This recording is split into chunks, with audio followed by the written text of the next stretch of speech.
You're listening to the Common Descent Podcast.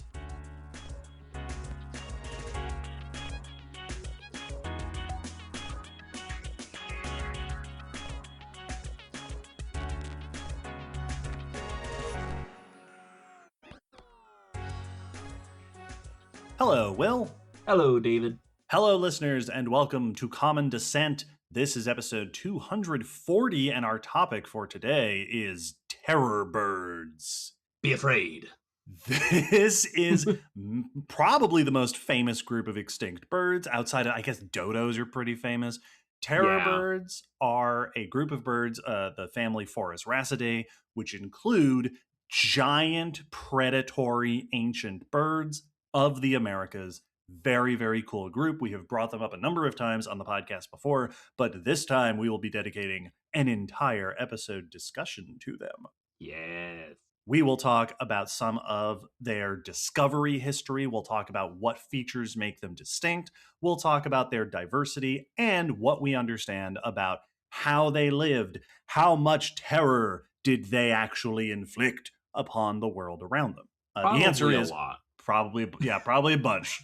Probably a lot, especially if you were a little critter.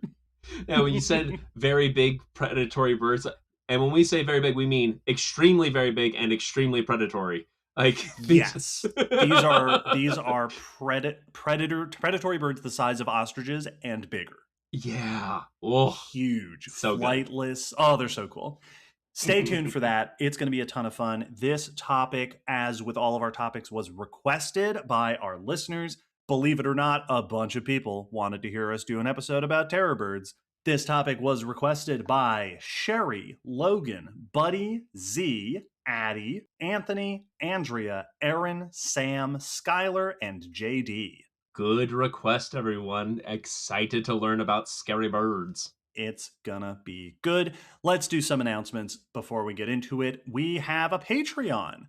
Our Patreon, as always, supports the podcast. Basically, all of the financial support that this podcast receives comes from Patreon, and it has allowed us to grow into this tiny little empire that we are building in the podcasting world. In return, patrons get bonus goodies, the bonus news, live streams with us. We put director's notes. At upper levels, patrons get merch, all sorts of cool stuff, including shout outs on the podcast at certain Patreon tiers. This episode, we would like to welcome our newest patrons, Luke, Dinlow, Courtney, and Lee, parentheses, hi Spencer. Welcome, everyone. Thank you for joining us. Dear listener, if you would like to support our scientific communication efforts, head over to the Patreon. You can find a link down in the episode description. It is pretty fun, pretty cool community that we have built on there, and any amount of support that people can provide, we greatly appreciate. Yeah. This episode is coming out right at the end of the month of March, and we've got some exciting stuff coming up in April. First, our Silver Screen Science series for the year, where we talk about the science representation in movies. We will be releasing 4 episodes throughout April, starting on April 9th. This year's Silver Screen Science theme is old school dinosaurs. We will be exploring some of the earliest representations of dinosaurs on screen, as well as some of the ways that they have changed over time. It's going to be just a slice of dinosaur movie history over 4 episodes, releasing in April. Stay tuned for those. Those are going to be a lot of fun. This is a fun bunch of movies.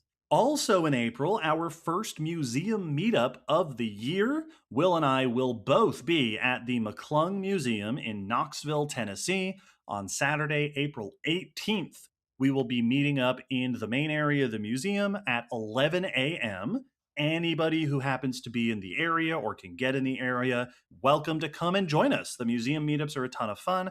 We just kind of go to the museum and hang out and explore cool exhibits while chit-chatting and meeting some of our listeners.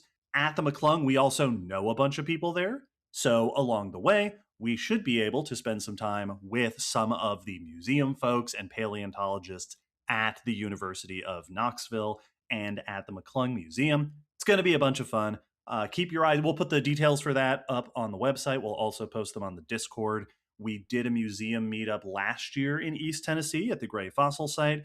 Hopefully, this one is equally as exciting and fun and well attended. Yes, I'm really looking forward to it because we're getting to go to someone else's like other people we know's museum, and Yeah. that's gonna be fun. If you are thinking of attending this museum meetup, head over to the Discord and let us know. We'd love to have a sense ahead of time of who might be there. And one last thing before we wrap up these announcements on our way to our big discussion about terror birds. Speaking of terror, there's a lot of difficult stuff going on out there in the world. Here is Yes, just a quick list of some organizations that we like to shout out who are putting in some really good work and who accept donations if you, dear listeners, are so inclined.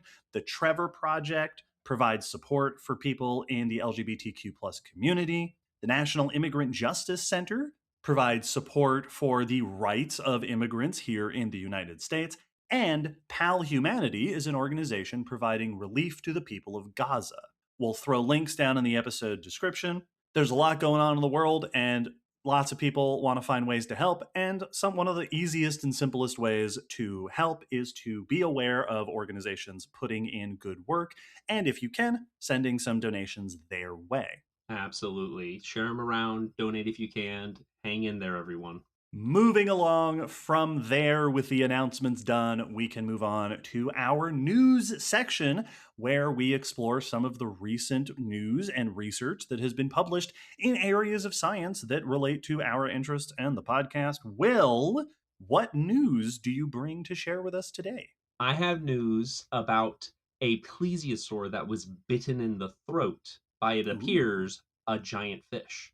Ooh, that seems like Yeah. the place to bite a plesiosaur. Like if you Yeah, they aimed talk about randomly at that. a plesiosaur, that's the throat Yep. feels like where you're going to get them. Yeah, just the odds are in your favor. It's just a bunch of plesiosaurs coming back from migration with red dots all along just the torso. Yep. This is research by Stephanie Drumheller et al. In the Journal of Vertebrate Paleontology. And the article is a press release in phys.org by Randall Brown. Incidentally, Stephanie Drumheller will be one of the people we should be able to hang out with at our McClung Museum meetup. Yeah, Shout out to Stephanie. very cool. So, this research is looking into a specimen of plesiosaur, a subadult, from a genus called Polycotylus. This one was from the Moorville Chalk in Alabama and is about like a 4-meter specimen. All right. So yeah, not one of the ridiculous 30-foot long ones, but not a small individual. Sure. And I believe this is one of the ones with the long neck and the sea turtle like flippers. Yes, yes. Yeah, this is, they mention the long neck because that comes up with the fact that the bite is located on one of the neck vertebrae, so the neck backbones, so to speak. Cool. There's a tooth embedded in the bone, like crushed into the bone. And it was actually noticed by Chris Brochu, the Oh, renowned croc paleontologist. who we probably will not see at the McClung No, Museum, but who is out there in the world. yes.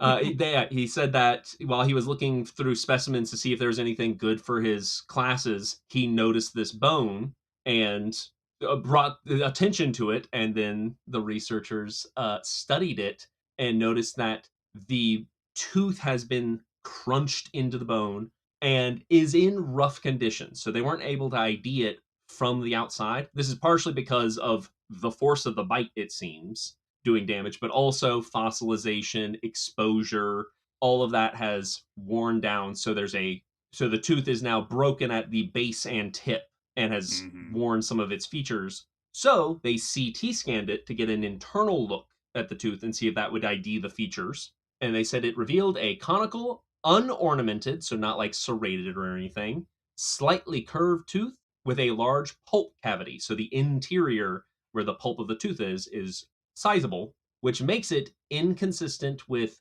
marine reptiles or sharks known from the Moorville chalk. Sure. So it leaves the best candidate and fairly well matches large bony finned fish, specifically Xiphactinus.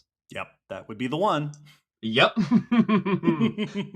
Xiphactinus is a famous giant, like these got, like 10 feet and whatnot, like these big, big fish, predatory, big honking teeth, and were known to live in this habitat and live alongside these plesiosaurs. The location and depth of the tooth on the bone is interesting because it suggests that the bite absolutely had the ability to be fatal. Like, this is Sure. a potentially fatal bite. Whether it was fatal, we can't know. Whether the plesiosaur was already dead, we can't know. But the positioning of the bite is, like, medically speaking, is a wound that we would expect to likely be near death or fatal in its damage. Yeah.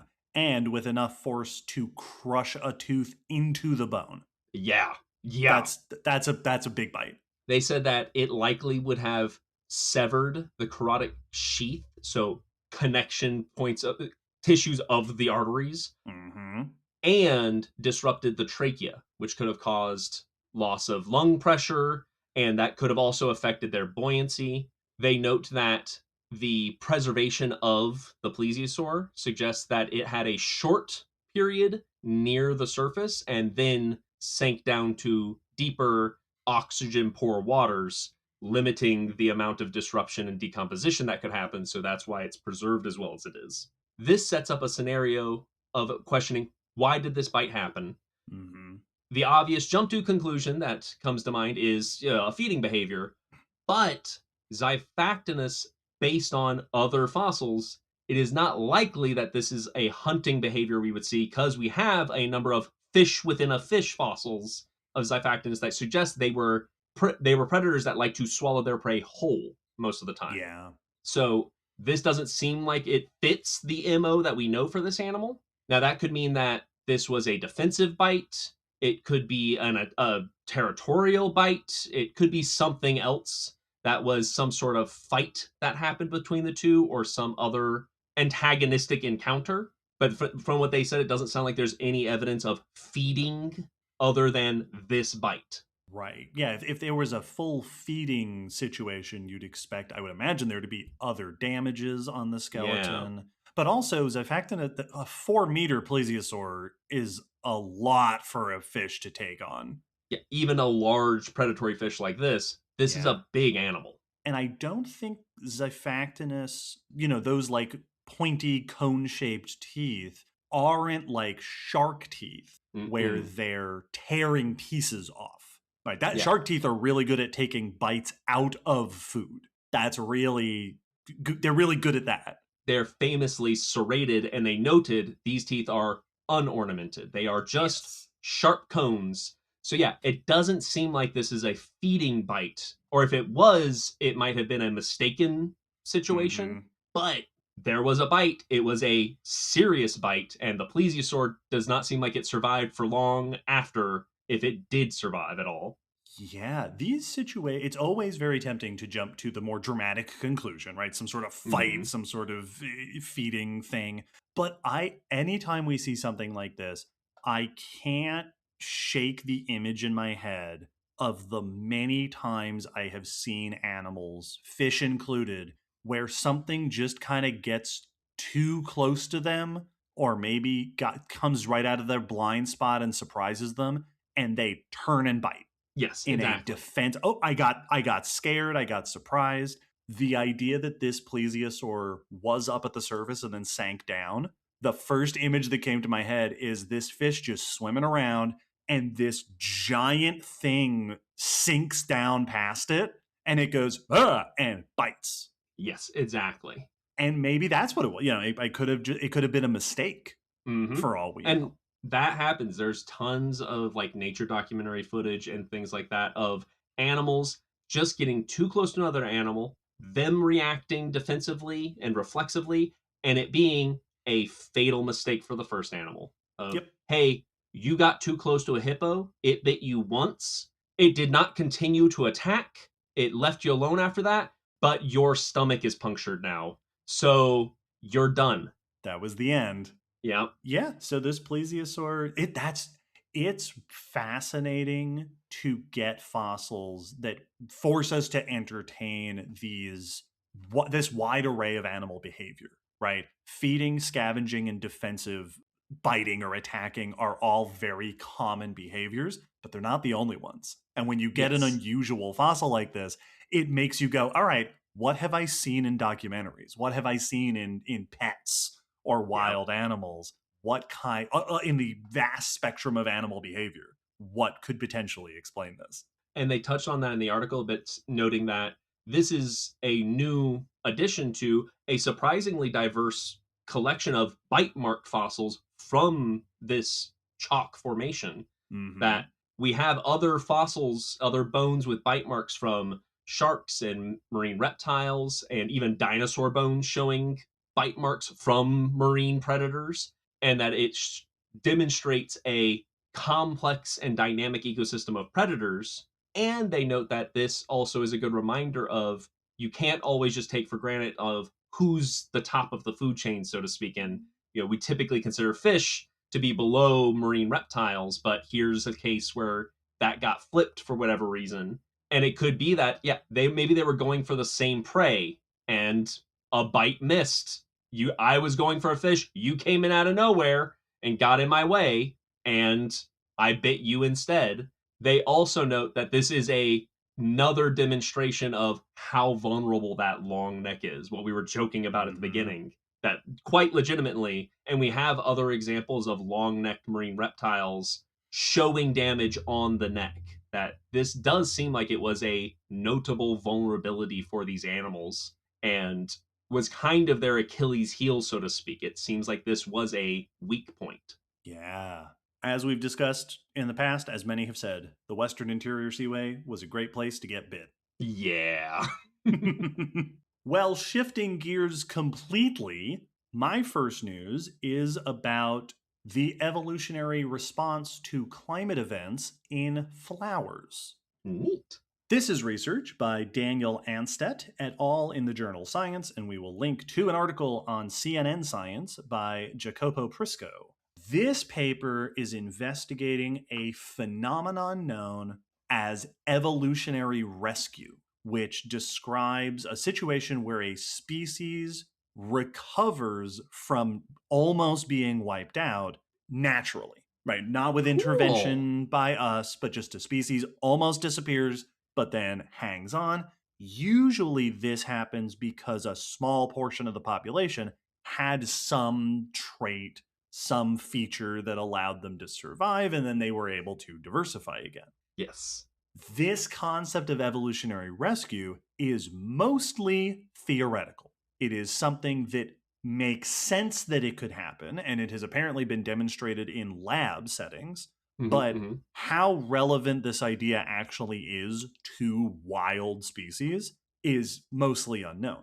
That's actually a really good point because I hadn't heard this term, but I'd heard this scenario described of like if a contagion, a disease sweeps through a species, it could nearly wipe them out, except those with a more natural resistance or immunity. And then when they Yes. repopulate, that disease will no longer devastate them the same way it did. But I hadn't thought about the fact that we don't have a lot of actual documented examples of this. Yes. Partially because it's just really difficult to confirm. That's a Exactly. really tough thing to track. Unless you can watch it happen. Yes. And indeed, in this study, they watched it happen. Cool. These researchers tracked 55 populations of scarlet monkey flowers, which are plants with these bright red wild flowers. It seems like they're shrubby. They can grow up to 3 feet tall. They are pollinated by hummingbirds. Very cool. Neat. And they live in wet habitats, wetlands near streams and stuff along the west coast of North America. This study focused on the US and Mexico. The article specifically talks about populations in California. This is a West Coast group of flowers. The researchers visited all of these populations every year for 8 years to observe what was going on with each flower population.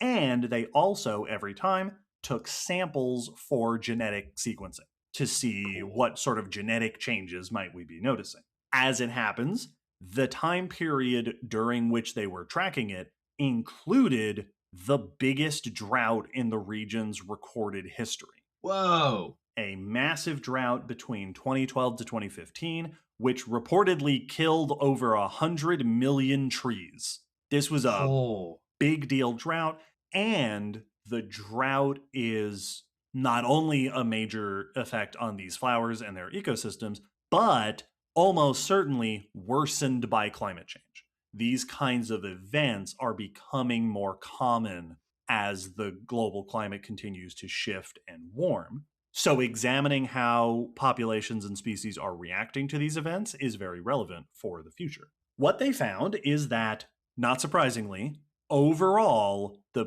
flowers did not do very well. Yeah. Populations declined across the board. Several populations went completely extinct or very nearly extinct. The paper, if I remember correctly, reported up to 90% declines in some populations, Oof. but survived. During the drought, they observed a strategy that we see in plants sometimes called drought avoidance, where they adjust to basically slower growth and longer life cycles, Right. which is a common strategy in plants to survive drought. And the surviving populations then took 2 to 3 years to rebound. Genetically, the researchers also observed interesting changes in the genes. The rebounding populations, the ones that survived and then expanded again, had widespread mutations in genes known to be related to dealing with hot and dry conditions.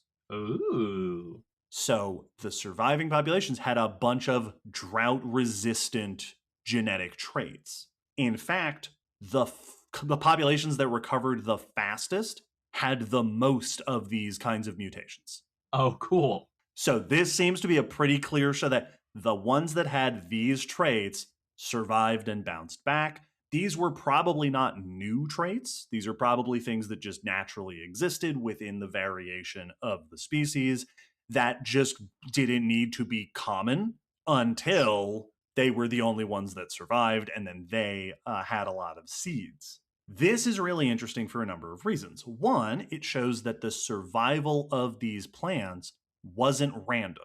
It was based on existing genetic variation in these particular conditions. Like, if we had known about all the factors ahead of time, we could have pretty accurately predicted which plants would have survived this Yes. drought. Also, demonstrates evolutionary rescue in the wild, a real life example of a species holding on due to its own natural genetic traits and then recovering. It shows that this is not only possible, but specifically possible in the face of changing climate patterns. Yeah. That there are species out there that should be able to effectively rescue themselves from these changes. But they also make the very important point that in order for this to happen, it relies on genetic diversity. Yes. If these plant, right, like if the rebounded population gets hit by something, right, a disease comes through or something,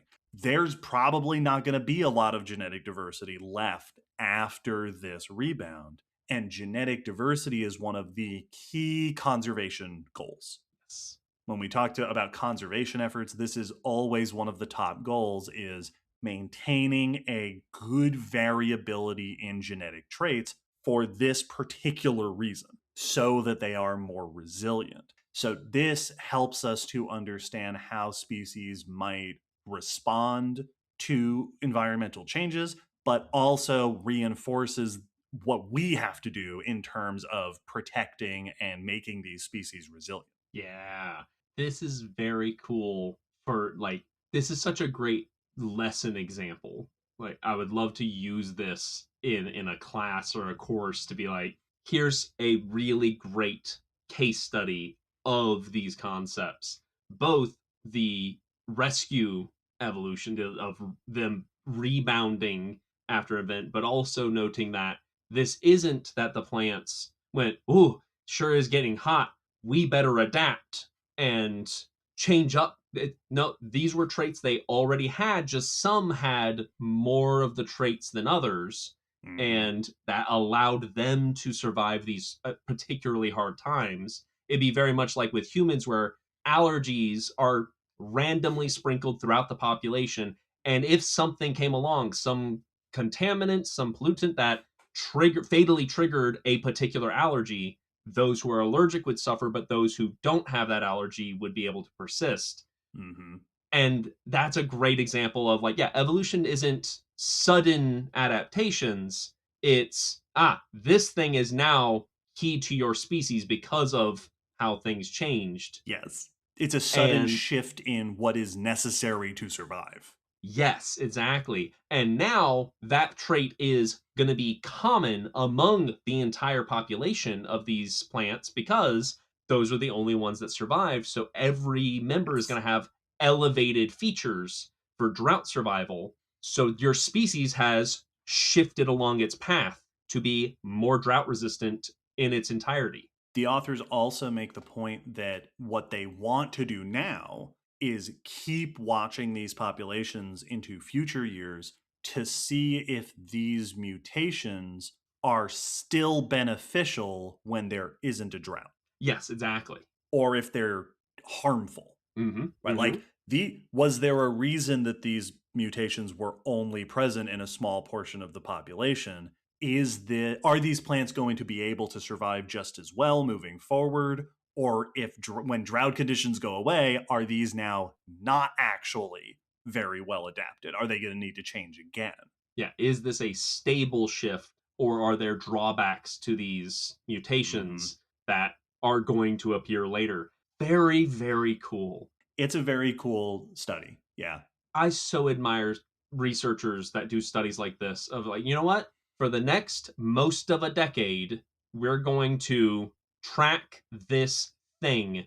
And those don't get talked about as often, but they're so crucial because those are the kind of studies, those are really the only kind of studies that can catch these kinds of events. Yes. I remember hearing a story about a bunch of researchers. I forget what they were studying, but they were doing some study of forest ecosystems. Maybe they were looking at fungi or something, and they were doing like a multi-year study. And in, the third year or something, a forest fire wiped out their study area. Ooh, So the paper became a study on how ecosystems respond after forest fires. yes. It's like, well, listen, we already have some data. This just changes what the study is about. And that this is a study. Well, yeah, if the mega drought hadn't happened, this study would have been potentially about something else. Exactly. Yep. So cool. Pretty good stuff. Well, my next news mostly has to do with my first news, in that it's about aquatic toothy things Okay. and features Chris Brochu, because this study is about crocs. Yeah, sure. That makes sense. This is research by Chris Brochu et al. In Journal of Systematic Paleontology, and the article is a press release from Sci News. This paper is describing a new species of crocodile, and it is true crocodile, Crocodylus lucivinator. So same genus as our modern species of crocodiles. This species is known from a number of paleoanthropological sites, so sites usually known for our ancestors, human ancestors, Hmm. and dates to the Pliocene and is from northeastern Ethiopia, so between like 3.4 to 3 million years old. And the one formation that they note specifically is the Hadar formation.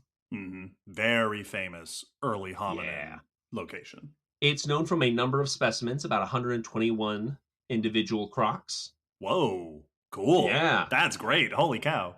Primarily skulls, teeth, and parts of jaws, which are what you usually get of crocs. Their head is real robust, so you get Yeah. that more often than anything else. Fortunately, that's the part you want. That's the best part of a Yeah, croc. it really is.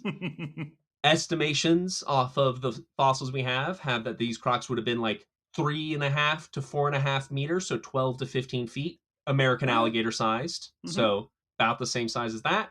This would make it the largest predator in the ecosystem at the time, weighing more than lions or hyenas. So it would be the heaviest, biggest predator, and overlaps in time with Australopithecus, so Lucy and friends, and Chris makes a note of almost certainly this croc was a predator they would have had to worry about. Like Oh, sure. this the size categories are perfect for our ancestors to be a potential prey animal for these crocs. And like us, and like most animals, Australopithecus needed water, Yep.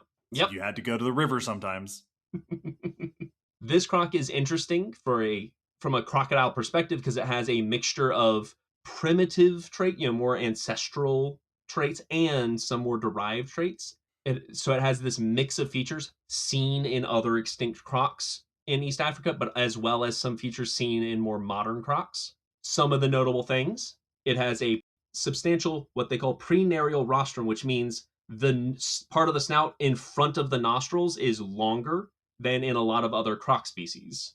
Interesting. Now, not longer than today's croc species, which this is a common feature among modern crocs. So looks normal by what we're used to, but when you look at other extinct crocs of this area and this time, it is notably longer. So a bit more modern shaped, so to speak, than Yeah. other extinct crocs from this area, Paleo-African crocs, as they say. The exact details of this feature are hard to determine because it is variable across individuals, and damage to the tip of the snout makes it hard to get the exact dimensions. It also has, and this is my favorite bit, a midline boss on the snout, which means a bump, a Yeah. ridge on the snout, like our modern American crocodile. If you ever look up a picture of the American crocodile, they have this notable bump, this bulge on the top of their snouts right in front of the eyes.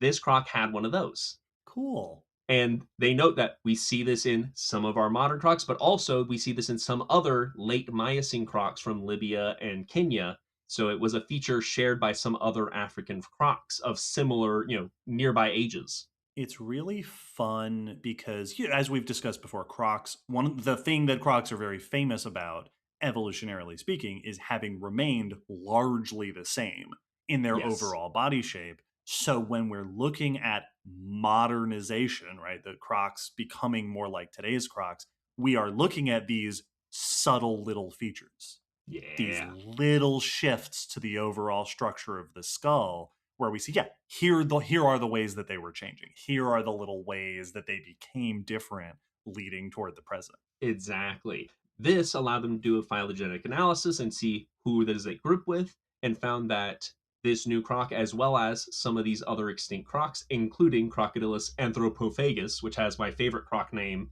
in the world, Sure. the man-eating croc, Yep.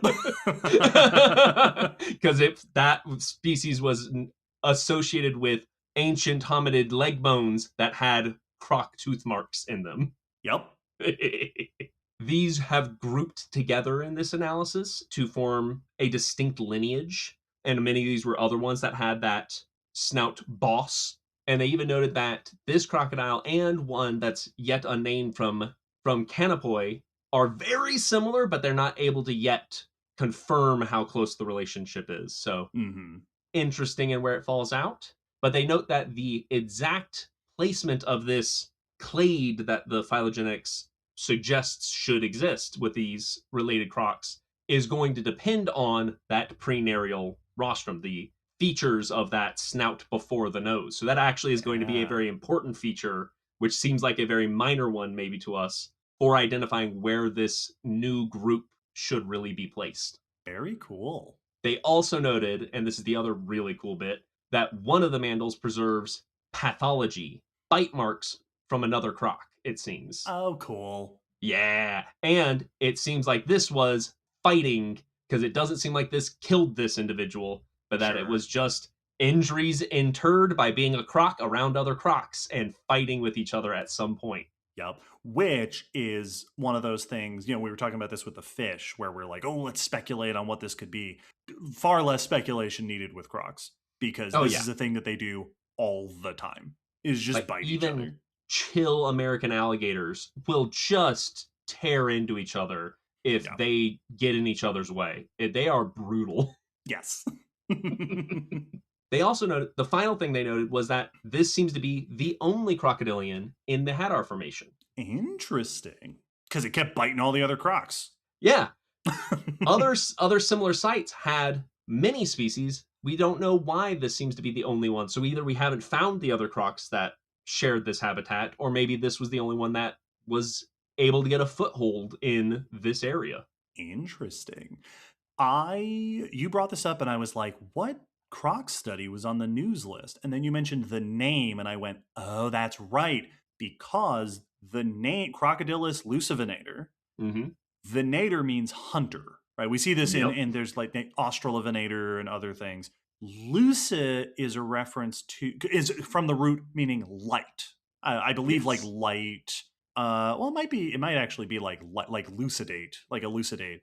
Mm-hmm. But so it's light hunter, but also refers to Lucy, the Yep. famous Australopithecus specimen. So this is a very fitting name alongside Crocodilus anthropophagus. Yep. Just a bunch of crocs named after eating ancient hominids. Absolutely. I feel like that's what our ancestors would have named crocodiles. Yes, that is Lucy's bane. Yes, yes, exactly. The Ted killer. Yes. Amazing. Well, my last bit of news also has to do with ancient reptiles, but probably has more to do with our main topic, which is giant bird shaped animals.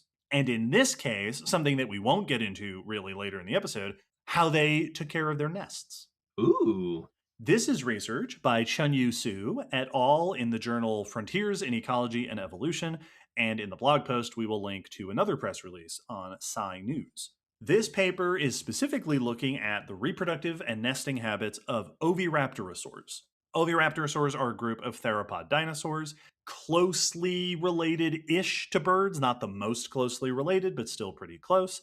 They were often, like medium sized predatory Mm-hmm. dinosaurs, but very bird like in a lot of respects, including the fact that some of them have been found sitting on top of their nests, very famously fossilized in what appears to be a brooding position, like we think of with modern birds. In addition to that, their nests are ground nests that are partially open, which is to say, not buried under stuff like croc nests. Croc nests are Mm-hmm. hidden away. This is more like ground nesting birds, where it is often open to the air. And isotopic research, chemical analysis, has indicated that both the nests and the dinosaurs' bodies have a similar incubation temperature as bird, right? The body has a similar temperature and the nest has a similar temperature during incubation as birds.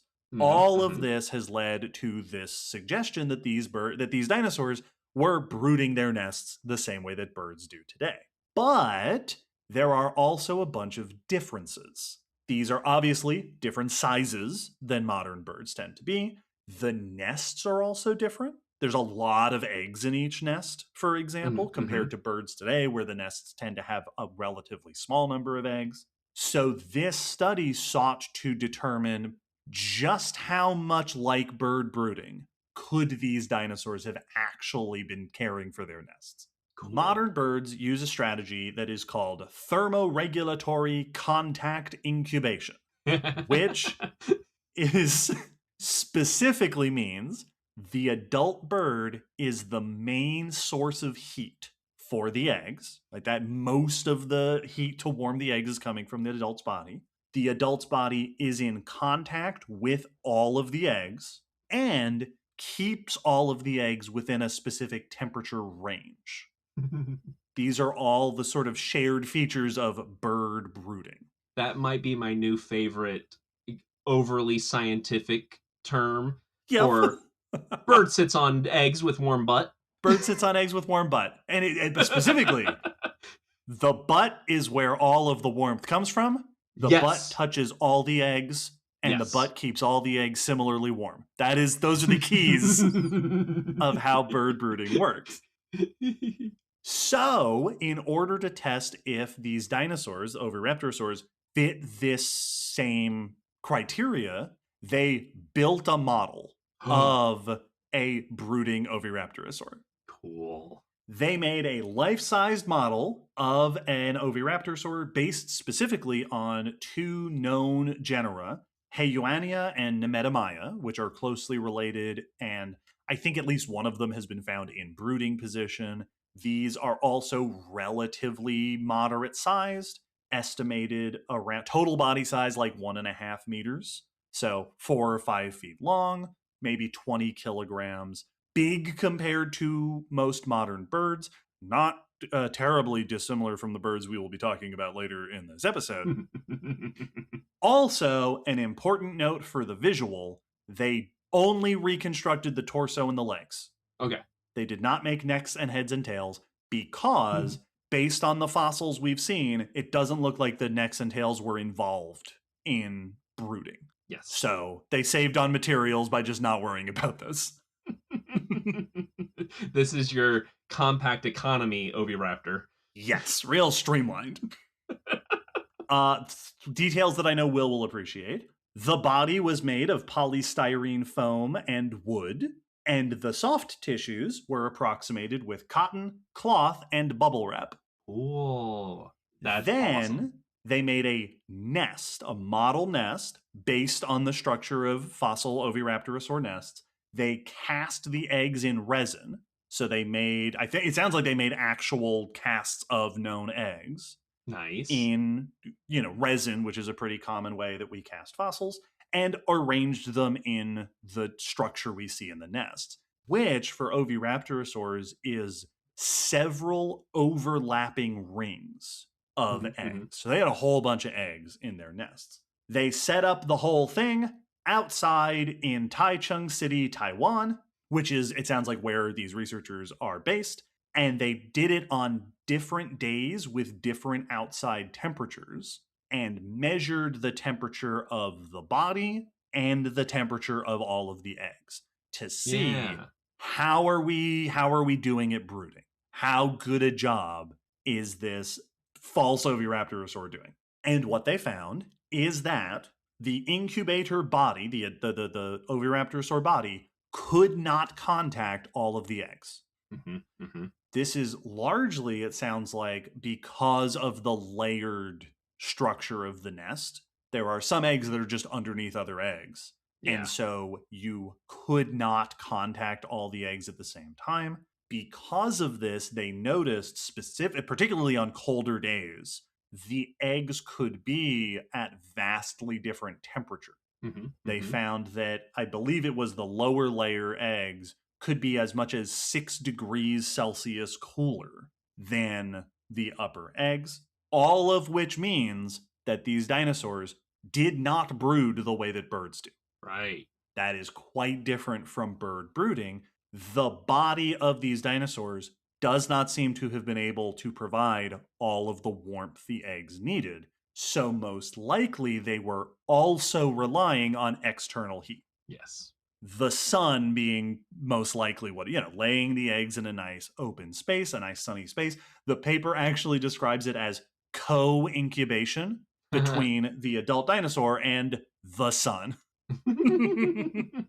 So this was a nest that was open to heat from the outside world, and the adults were probably using their body to adjust the temperature of the eggs, to regulate it, so, to keep it on the right track, but they weren't doing all of the temperature regulation with their body the way we see in modern birds. Yeah, very interesting. That is a cool example because it makes sense. Just trying to brood that many eggs just seems like it would be much more difficult, because if I've only got 3 or 4 or 5 eggs, that's more manageable. You can touch all those with one butt. Yes, exactly. If I've got a dozen eggs, that's too many eggs for one butt. Yep. It's neat to think that they might have just been helping to regulate with their body and brooding. Yeah. They do mention in the article that this isn't necessarily a worse method of egg incubation. It's just different. And It does sort of occupy an intermediate between what we see in things like crocodilians, which bury their egg, because you've got a bunch of animals like turtles. Turtles make a nest, they bury their eggs, and then they're gone. Yep. Crocodilians make a nest, bury the eggs within the nest, collect vegetation, which as it decomposes releases a good amount of heat, and the adults guard the nest. Yes. This strategy seems to be one more step closer to what we see in birds, making a nest and not only guarding it, but using your own body to help regulate the temperature of Yeah. those eggs. And then modern birds are going full bird and they're, I don't even need the sun. I'm just going to sit on these eggs. And that was my first thought, was that this like, crocodilians will monitor the temperature of the nest. They have the sensory organs all around the snout for pressure in the water, but they also sense temperature. So they'll put their Mm-hmm. snout on the nest. If it's too cold, they'll add insulation. They'll cover it up further. If it's too warm, they'll take some off, and they Mm-hmm. will adjust the coverage of the nest throughout incubation to maintain the right temperature, but they themselves are not able to provide any because they're not producing enough metabolic heat to heat the eggs themselves. Dinosaurs, though, were able to be more regulated in their heat. That's very cool. I had never thought about there being what the middle step between croc and bird would look like, but that's Yeah. awesome. Oviraptors also had feathers, Yep. which means they could form a blanket over the Yeah. eggs in a way that crocs can't do. The authors also point out a couple other just like side implications of this. They point out that this probably means that these nests exhibited asynchronous hatching, Hmm. meaning Hmm. the eggs hatched at different times. Whereas we think, a lot of animals today, we think of, you lay a nest of eggs and they all hatch at the same time. I believe a lot of birds do that today. Hmm. Asynchronous hatching, in this case, basically the upper and warmer layer of eggs probably hatches first, and then the next layer hatches a little bit later. And they also point out, this is like a little quick note at the end of the paper, that this also probably means that their sex determination wasn't based on temperature, I was wondering, yeah. which is something we see notably in some reptiles today. Turtles, again, being a really good example. Male and female development within the egg is determined by temperature. Yes. And as long as the temperature is kept within a particular range, you end up with a pretty even distribution. The fact that it looks like these eggs would have been at rather different temperatures suggests that that's probably not what was determining sex, because otherwise you'd have to have some sort of method for managing that Yes. so that you don't end up with a vastly skewed ratio. That is a really cool difference, because like, yeah, the eggs inside a turtle or croc nest are going to be a little bit warmer at the top and a little bit cooler at the bottom, but for them that just gives you the mix, like you said. Here instead, it means the top get done sooner and the Mm-hmm. bottom hatch later, which means that the difference in temperatures isn't a hindrance, because it's just delaying the hatching of the lower eggs instead of hindering them or hurting them or anything. Mm-hmm. That's Yeah. awesome. It's I like very that so cool. much. This is a very cool study, and it probably, this is a good indication of probably what a lot of small bird-like theropods were likely doing. Like Hmm. T. Rex probably wasn't doing this, like the big theropods related to birds, just because you can't brood. There's a reason crocs don't sit on their eggs. Yeah, no. Like at a certain size and shape, that's just not a safe thing to do. But smaller, especially close to birds, being very feathery, being very bird shaped, this might have been a pretty common strategy among Yeah. these dinosaurs. Well, it also makes me wonder about like their parental care, because at least to my knowledge, and there might be crocs that do more staggered, but like with crocs and like you said with modern birds, the eggs mostly hatch pretty close to the same time, I maybe think within there days. I think there are asynchronous hatching birds today. I think they mentioned it in Hmm. the paper. I don't know a ton about how that. I'm sure there are some farmers who could tell us exactly how all that Yes. works. Yeah. But like with this nest, like, if you've got a dozen eggs and they're hatching at notably different times, you might have four or five babies out and about and active Hmm. while you're still sitting on the nest for, I don't know how long it would be, but if you're sitting on the nest for a while longer, so were the babies able to hatch and get going, or did the other parents that wasn't brooding watch them, Hmm. or like Was what this was the a dynamic? was it a colonial nesting situation where, Yeah, like, yeah, the exactly. babies are wandering around, but that's okay because there's 2 dozen adults around here? It's like what happens with ostriches, where the babies go into the baby gang and all hang out together, and Yes. at least one parent is watching the herd of hatchlings at any given time. Yeah. Cool. It's really, I love getting into these very specific differences where we think about these dinosaurs like, yeah, they were very bird like, but a really simple difference like the number of eggs in your nest can vastly change how you Hmm. have to manage your offspring. And it's so much fun to get studies like this that really dive into that, especially when they built a physical oviraptor sitting on its nest, which is just a very Yeah. cool setup for a science experiment. It's like those rehabilitation thing where it's like we're trying to rehabilitate these baby animals, but we don't want them to associate with humans, so we've made a puppet to feed them Mm-hmm. and to do stuff. But it's that, but for extinct eggs. Yes. We don't want them to bond with the researchers, so we've made Yes. a surrogate parent model. Well, on the note of giant bird shaped things, that is the news, which means it is time for us to move on to our main discussion. We're going to take a short musical break and then we will get into the discussion of some of the most famous giant birds in Earth history, the terror birds. Stay tuned.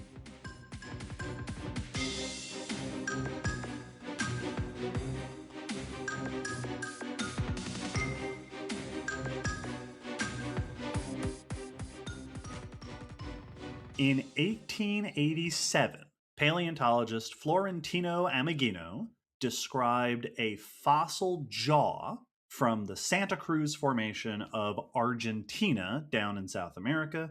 This formation dates to the early Miocene, around 15 to 20 million years ago. Amigino identified this fossil jaw as some kind of large, toothless mammal Hmm. and named it Phorusrhacids longissimus.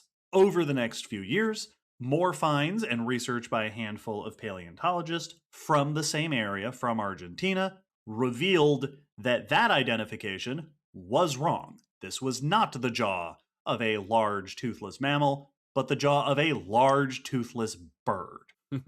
Altogether, this early assemblage of fossil remains painted a picture of a group of large flightless birds. In the time since then, somewhere between 15 and 20 different species have been identified within a family group called phorusrhacidae, more popularly known as terror birds.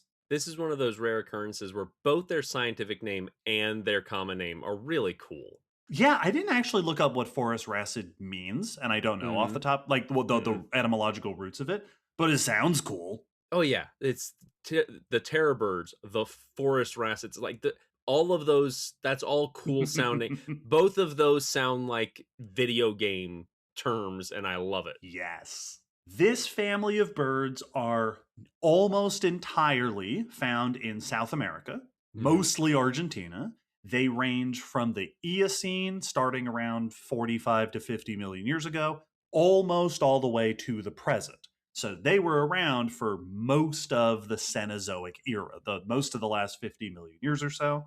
These birds are generally flightless birds with long legs and small wings, some of which were very large.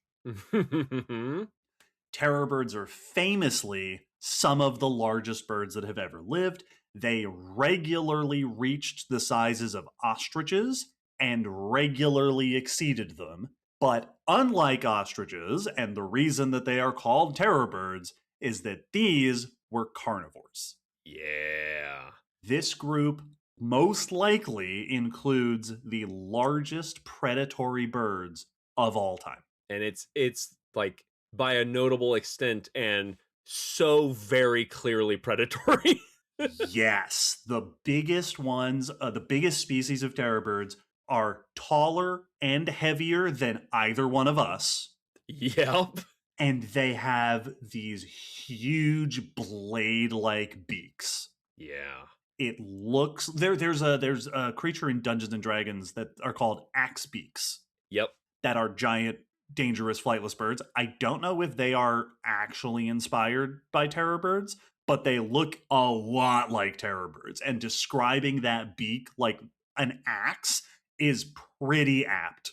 They are these huge, sharp, narrow beaks. It is, to me, by far their most charismatic and distinctive feature of, Yeah. if you're gonna have a mental image, these just, and like in any other situation, like would look goofy, like cartoonishly, until you note that it's very sharp at the tip and on a huge bird. Yep. We will go into a bunch more detail about their anatomy and their diversity, but before we do that, a couple of brief tangents for important background information. Number one, these birds are mostly endemic, so exclusively found in South America. This is very relevant, as we discussed way back in episode 74. South America spent most of the Cenozoic era off by itself. During the Mesozoic, Pangaea broke up, and by around the beginning of the Cenozoic era, South America had become completely isolated, disconnected from all the other continents, much like Australia is today. And South America spent most of the last 60 or so million years in isolation. And because it was in isolation, the continent developed a unique ecological assemblage. Ancient South America was home to lots of marsupials, to marsupial relatives, including the other large predators of South America during this time, the sporocidonts, which were big, almost marsupial carnivores, which included the boar hyenids, and Thylacosmilus, the quote marsupial saber-tooth. Alongside them were ground sloths, glyptodons, and a whole bunch of weird South American hoofed mammals. Yeah. Just this whole array of the nodo ungulates or meridio ungulates. They have a bunch of different names. They were just this whole bunch of horse-like, camel-like, rhino-like, but not actually any of those animals. Just their own group of hoofed creatures doing their own thing. During this time, South America had mostly no contact ecologically with the rest of the world. There were some exceptions. Caviomorph rodents, the group that includes capybaras and porcupines, famously rafted over at some point during this time. So did tortoises, so did New World monkeys. Obviously, bats and birds were able to make it over there because they are very mobile. But for the most part, this was a isolated and very unique continent-wide ecosystem. And this is the ecosystem that phorusrhacids were part of.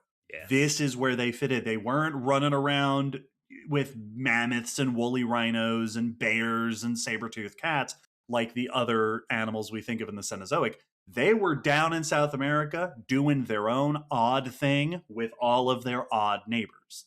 Until around the Pliocene epoch, when North and South America became connected by the Isthmus of Panama, which led to the Great American Biotic Interchange, episode 43, where you got this swapping of species between the continents. North America received some newcomers like armadillos and sloths. South America received bears and cats and dogs and elephants.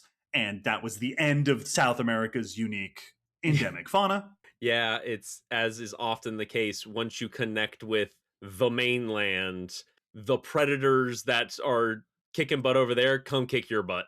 Yes. But before that, phorusrhacids were part of this distinctive South American ecosystem, which is important framing for the story of these birds that we're going to tell. The other brief tangent that I want to go on, because it's so important to understanding terror birds, is before we talk about terror birds, we're going to talk about Seriemas.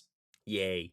Seriemas are birds in the family Cariamidae, which are the closest living relatives of terror birds. The two families are very closely related. They belong to a bigger group called Cariamiforms.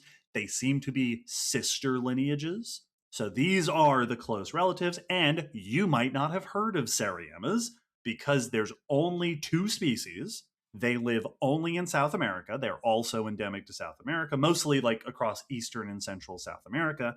And they're not particularly famous, although you may have seen videos of them. Overall, Seriamas are kind of heron-shaped with long, spindly legs and long necks. But whereas herons have those long spear-fishing beaks, Seriamas have a shorter, hooked beak, more like birds of prey we typically think of. Yeah, they kind of look like a stilt-legged hawk or something like that.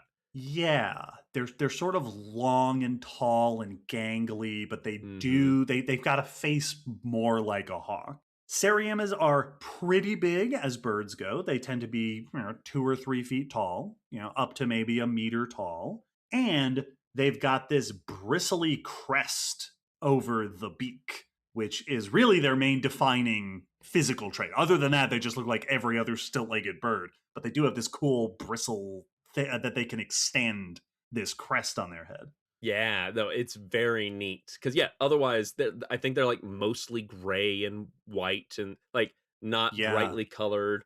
But then they've got this little bloop on the beak, and I like them. I like how they look. they're very cool birds. They're very charismatic. Seriamas can fly, but they mostly don't. They will roost and nest in trees some of the time, but for the most part, they're hanging around on the ground. They forage for food on the ground.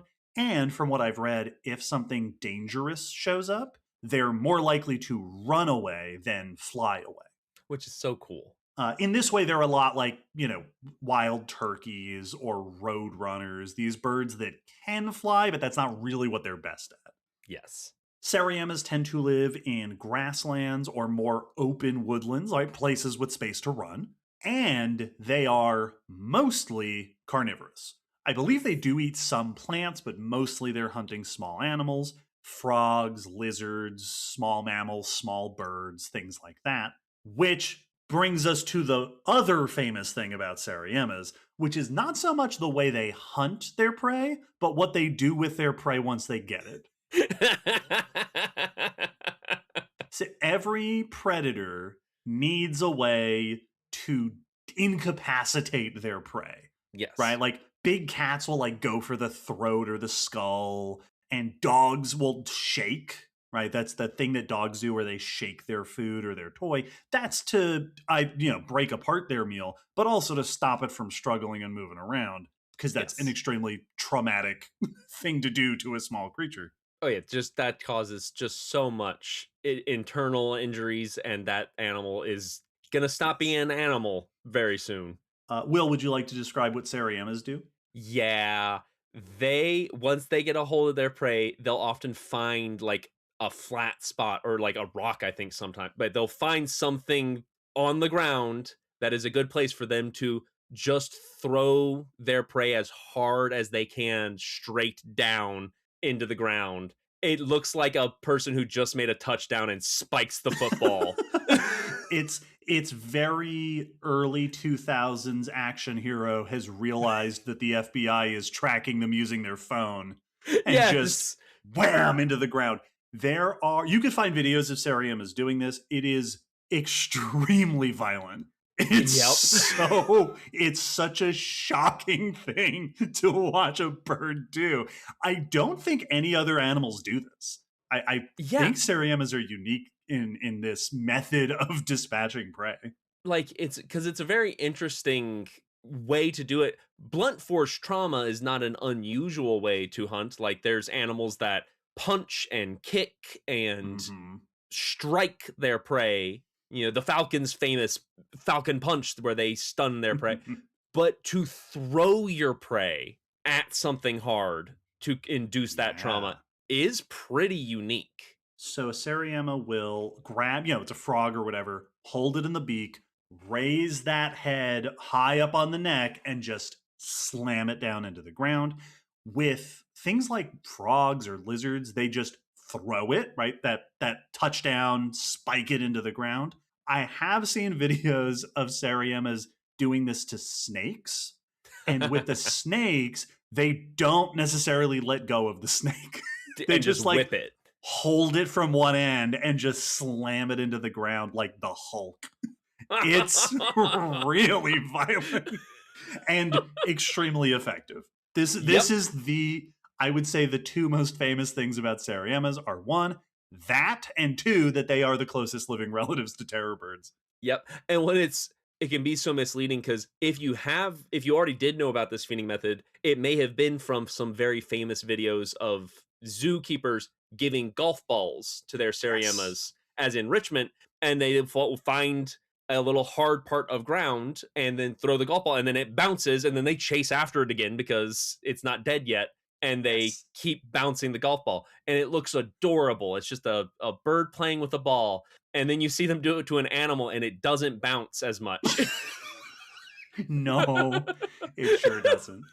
And it's So Sariemas, very important for us to discuss. A, because they're just so cool, but awesome. Also they are our main go-to comparison for understanding phorusrhacids. They are not only what we're going to talk about in terms of just relating these animals to you, the listener. Sariemas are also the comparison that comes up in scientific papers. This is the go-to relation. So bringing us back then to the birds of the hour, phorusrhacids have a fossil record that, as I mentioned, is almost entirely South American, mostly from Argentina. This fossil record, as you might expect from birds, is also mostly fragmentary, bits and pieces, typically leg bones, which is also pretty typical of animals shaped like this. Yeah. That's the case with a lot of birds. It's the case with certain theropod dinosaurs like the ornithomimosaurs. They have these just sturdy leg bones that for running around, and they tend to preserve pretty well. But there are also several cases of fossil terror birds with well-preserved skulls, well-preserved skeletons. There are some species that have multiple well-preserved skeletons. Yay. So we don't have a great picture of all of them, but we do have a pretty good picture of a handful of these species. And we've got pretty good skulls for, I think one paper I read said that there's 11 pretty well-preserved terror bird skulls, which not what you would expect for birds generally, but it is what you might expect for these birds. The oldest fossils of terror birds, there are a bunch of maybes. This is a theme that's going to come up again later in the episode. There's a bunch of examples of fossils that are possibly phorusrhacids, but there's been debate about whether or not they are. The oldest fossil that it seems like paleontologists generally agree upon is a partial leg bone, a fairly small one, from the mid-Eocene of Argentina, about 45 million years ago. So early part of the Cenozoic. This bone, incidentally, has tooth marks on it, which the paper describes as likely from one of the carnivorous marsupials that was running around. So that's fun. Cool. And then the latest, the youngest known examples of phorusrhacid fossils are a couple of partial leg bones and one humerus from a few different sites in Uruguay, dating to around 96,000 years old. Okay. Which is very young. That's way younger than we used to. For a while, it was thought that they went extinct a lot earlier than that. These bones show that they were around almost to the end of the Ice Age, which is very cool. Yet another really ridiculously awesome group that we just missed. We really missed, like, what I would give to be just 100,000 years ago. Just 100,000, and you'd get so many cool things. Yeah. Oh. Terror birds are famous for being these giant, monstrous predatory birds, but there's actually a pretty good amount of diversity within this family. The group is typically split into 5 subfamilies, 5 subgroups. Of these, the oldest and smallest are the Silopterines.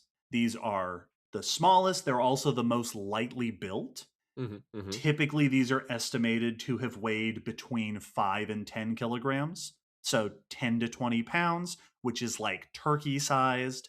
Overall, the Silopterines are very similar to Ceriones. Cool. They have a very similar body shape. They've got long legs for running. They also have larger wings compared to other phorusrhacids. Not huge, but big enough that they might have done some flying, like Ceriomes do today. These are also the longest lasting of the groups of phorusrhacids. Those examples I gave of the earliest and latest members of this family are both Silopterines. Oh, neat. So this is how the group started, and it's also how the group ended. Was these little? I assume if you saw them, you would and you knew what a Seriema was, you would just say, "Yeah, that's a Seriema." Yeah. Well, and which makes sense. Like the not ginormous mega predators, this is a more stable body form. Like being a big predator is a much more vulnerable way to be. It makes sense that they started small because most groups do, Yeah. and also makes sense that they were the stable lineage for so long. That's very cool. Next up, there are two subfamilies that fall into what we might consider the mid-sized phorusrhacid category.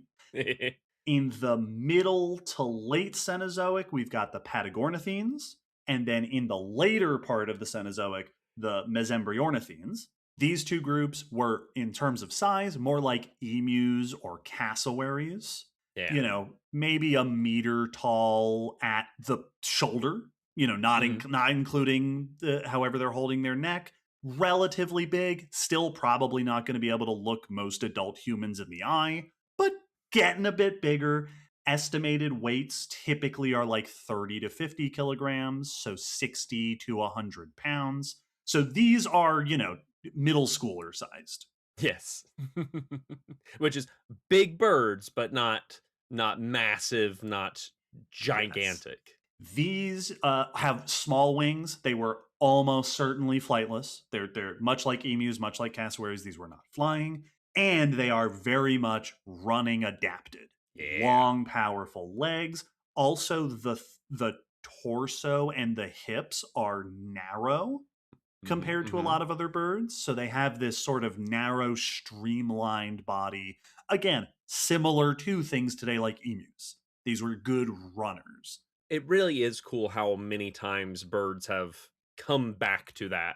Yeah. And it makes sense. They've kept those powerful theropod legs, but it is very neat how often we've gotten a very emu-shaped bird in various sizes and ecosystems, like, behaviors, but that they do like that to return to that shape, and that's very cool. Yup. And then we have two subfamilies of what we might very accurately call terror birds.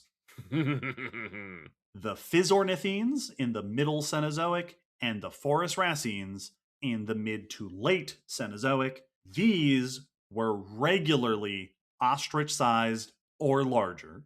They are routinely estimated at 2 meters or more in height, so taller than either one of us, and with weights between 100 to 150 kilograms, which is 250 to 350 pounds, and multiple different species were utterly gigantic, with estimated full heights of around 3 meters tall, or 10 feet, and weights estimated at over 300 kilograms, which is 650 or so pounds, which is the size of a tiger. Yes. That is a absolutely preposterous size for a bird to be. Oh, that's a tiger that is standing up instead of instead of being long, they are the tall. That is so much bird. These subfamilies of particularly large phorusrhacids, still cursorial, right? Still running adapted, but more heavily built. Just a bit bulkier and beefier, and positively enormous heads. Yeah. They have these huge skulls with these beaks that are tall and narrow with a hook at the end. Much like if you think of like an eagle's beak, this hook at the end that leaves no misconceptions about what that beak was doing for this bird. Yeah, this beak shape does not work well for many other foods that aren't made of meat. One paper actually gave a relatively recent paper gave some really nice metrics for the size and shape of the skull. This was a 2019 paper describing a skull of phorusrhacids, that genus, the first one described. The full skull is about 52 centimeters long, or 20 inches, so not quite 2 feet long. The beak at its highest is 17 centimeters or 7 inches tall, and the beak is about 6 centimeters or 2 inches wide. Yeah. These were very tall, very narrow beaks, unusually tall and narrow, very much like the head of an axe. Yes. And that's something that often gets misconstrued. Like I've seen art done and drawings and animations and toys done of terror birds that give them these big parrot like, wide beaks, similar to what often happens with cartoon toucans. Yes. Many of us grew up with Toucan Sam and other cartoon toucans that have these big tubular beaks. But when you actually look at a toucan, it's this blade. It looks like a scimitar. It is a narrow and actually has an edge along it. These were like that, where they are wide on side profile. They're these big flat beaks. But if they looked forward onto you, you'd be able to see both eyes clearly because it would be a very narrow edge to the beak. Yes. The largest known skull of a terror bird belongs to a species in the genus Kelenken, named in 2007, discovered in the Colón Curá Formation of Argentina. Kelenken's skull is 71 centimeters or 28 inches long. That is 2.5 feet long. Wow. It is, and was probably held 2.5 to 3 meters up off the ground.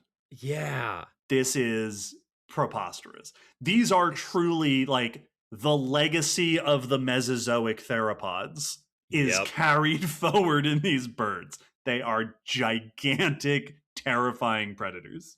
And like anyone who has been bitten by a bird knows that beaks are sharp, robust tools. Like they are, it's very easy to think of like, well, it's got no teeth and it's just this little bird face. Surely it's like being pinched by chopsticks. And it's like, no, they can, there's a reason an eagle can open up a carcass with their beak. They can be very powerful. This beak is bigger than your face. Yes. This beak is huge. It's really something. We will talk later in the episode about what it seems like they were doing with those beaks. Stay tuned for that. So we've got a whole bunch of diversity of terror birds ranging from Seriema-sized, which is not small for a bird, but is small for these birds, chicken or turkey sized, all the way up to utterly preposterous, bigger than Big Bird. Yes. Like Big Bird, I don't know how tall Big Bird is, but I feel like Big Bird's like, what, 8 feet or something? Yeah, because it's the Big Bird puppet is the person's hand going up into, sorry to ruin the illusion for anybody. So cover your kids' ears. And like, I can't remember the person's name who's in Big Bird, but it's a big guy. It's a tall man. And then it's his hand. So like, yeah, at max, like 8, maybe if they've got big boot, shoes on, maybe pushing 9 feet tall. These were Big Bird sized and maybe bigger. Yep. With a beak as long as Big Bird's, but shaped like an axe.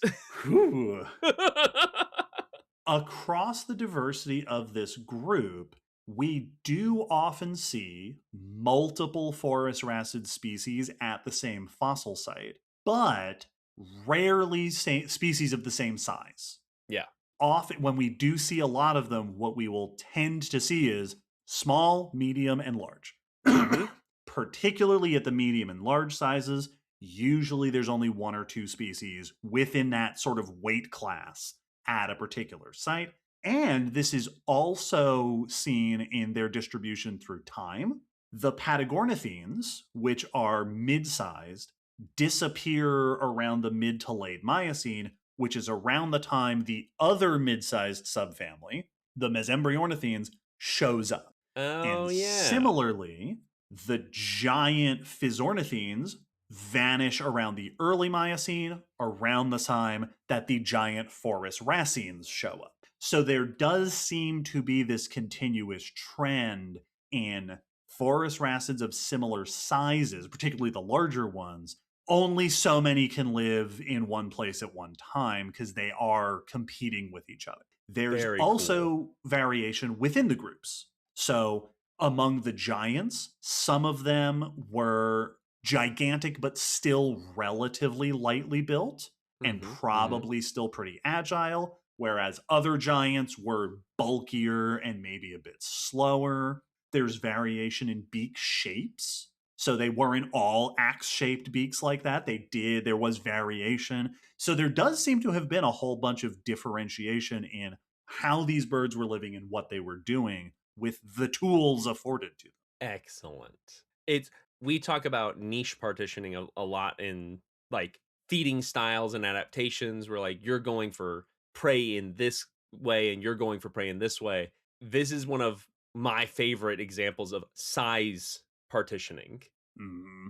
It's a very satisfying pattern that we see in ecosystems quite often. Yeah, I think we talked about this in a news at one point, but I learned that that is the case with rabbits, that Yeah. like ecosystems with rabbits tend to have one big species and one small species. Yeah.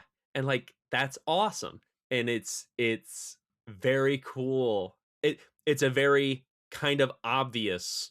It's it's like how you have grazers that graze and browse at different heights in ecosystems, but now hunters hunting at different size classes. And it's a neat pattern that shows up over and over. And boy, what a cool group for that pattern to show up in. Oh, Yep. Speaking of patterns that show up over and over again, another little tangent for us to take to put the rest of our conversation into some important perspective. Terror birds, not the only giant birds.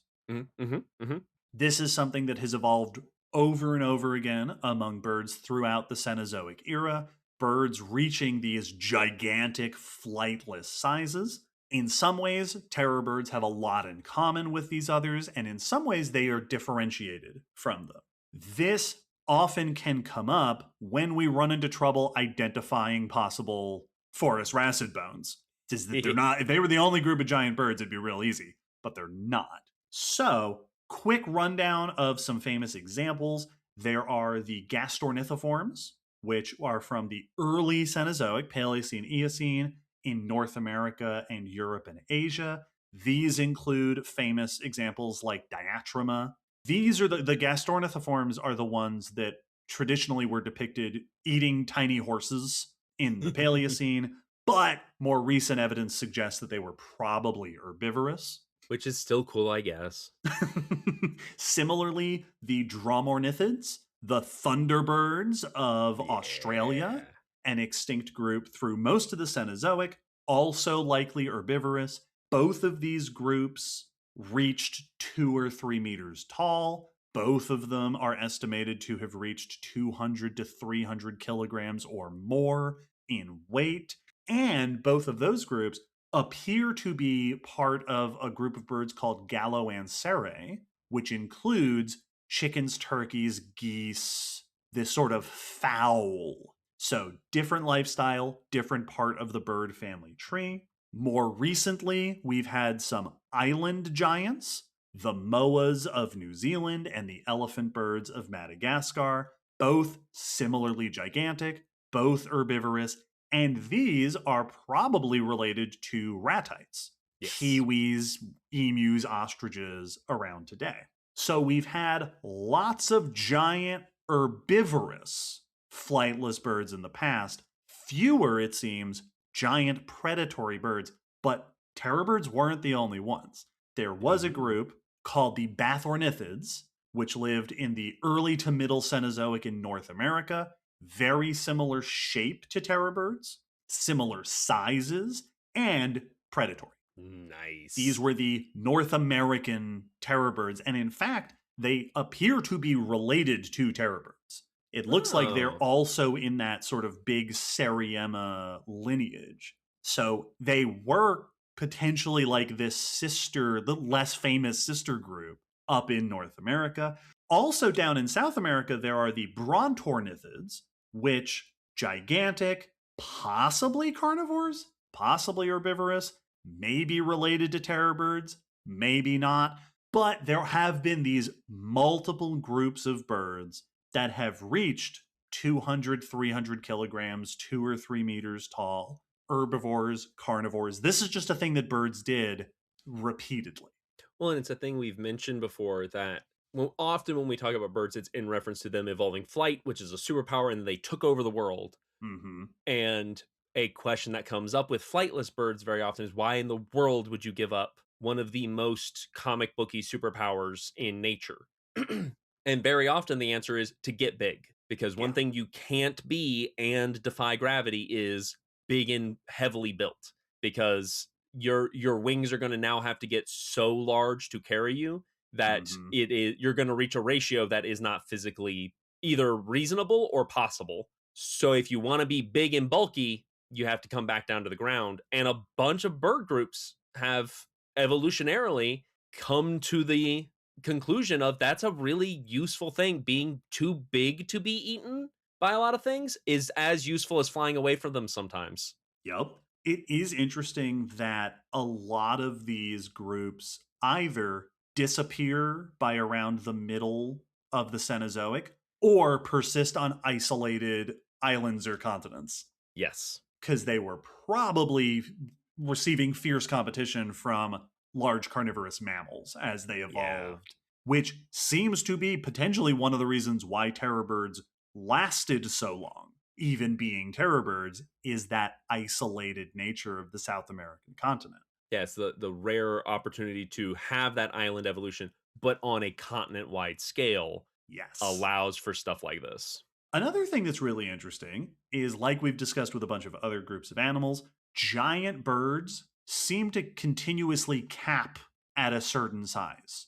Yeah. Like these multiple groups are reaching about the same size. Why that size is the limit is unclear. Why that size is so much smaller than other giant terrestrial animals, also unclear. There was a paper, I think this was a 2009 paper, that was provocatively titled, "Why Were Extinct Giant Birds So Small?" Yes, yeah. Because, dinosaurs and mammals were hitting tons of weight. Unclear. It might have something to do with the bird anatomy. That paper suggested it might have to do with their reproductive habits.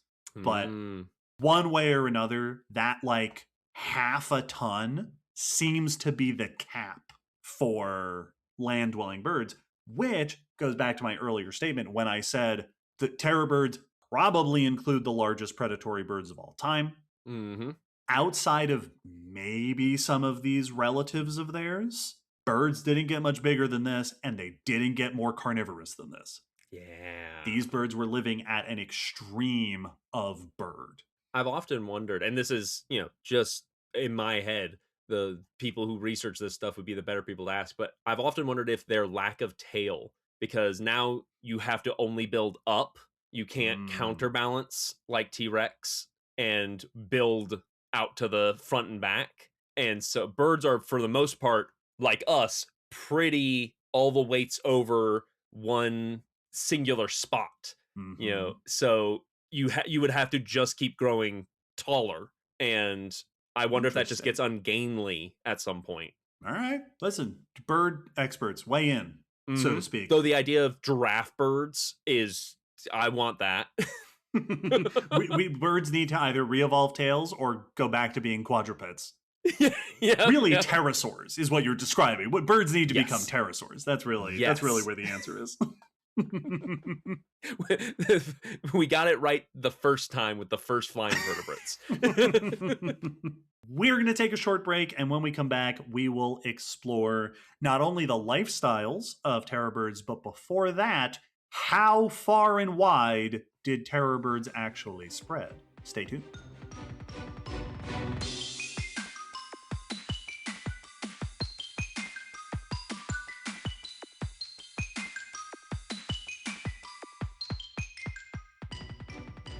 So I've mentioned a couple times so far that phorusrhacids are almost entirely known from South America.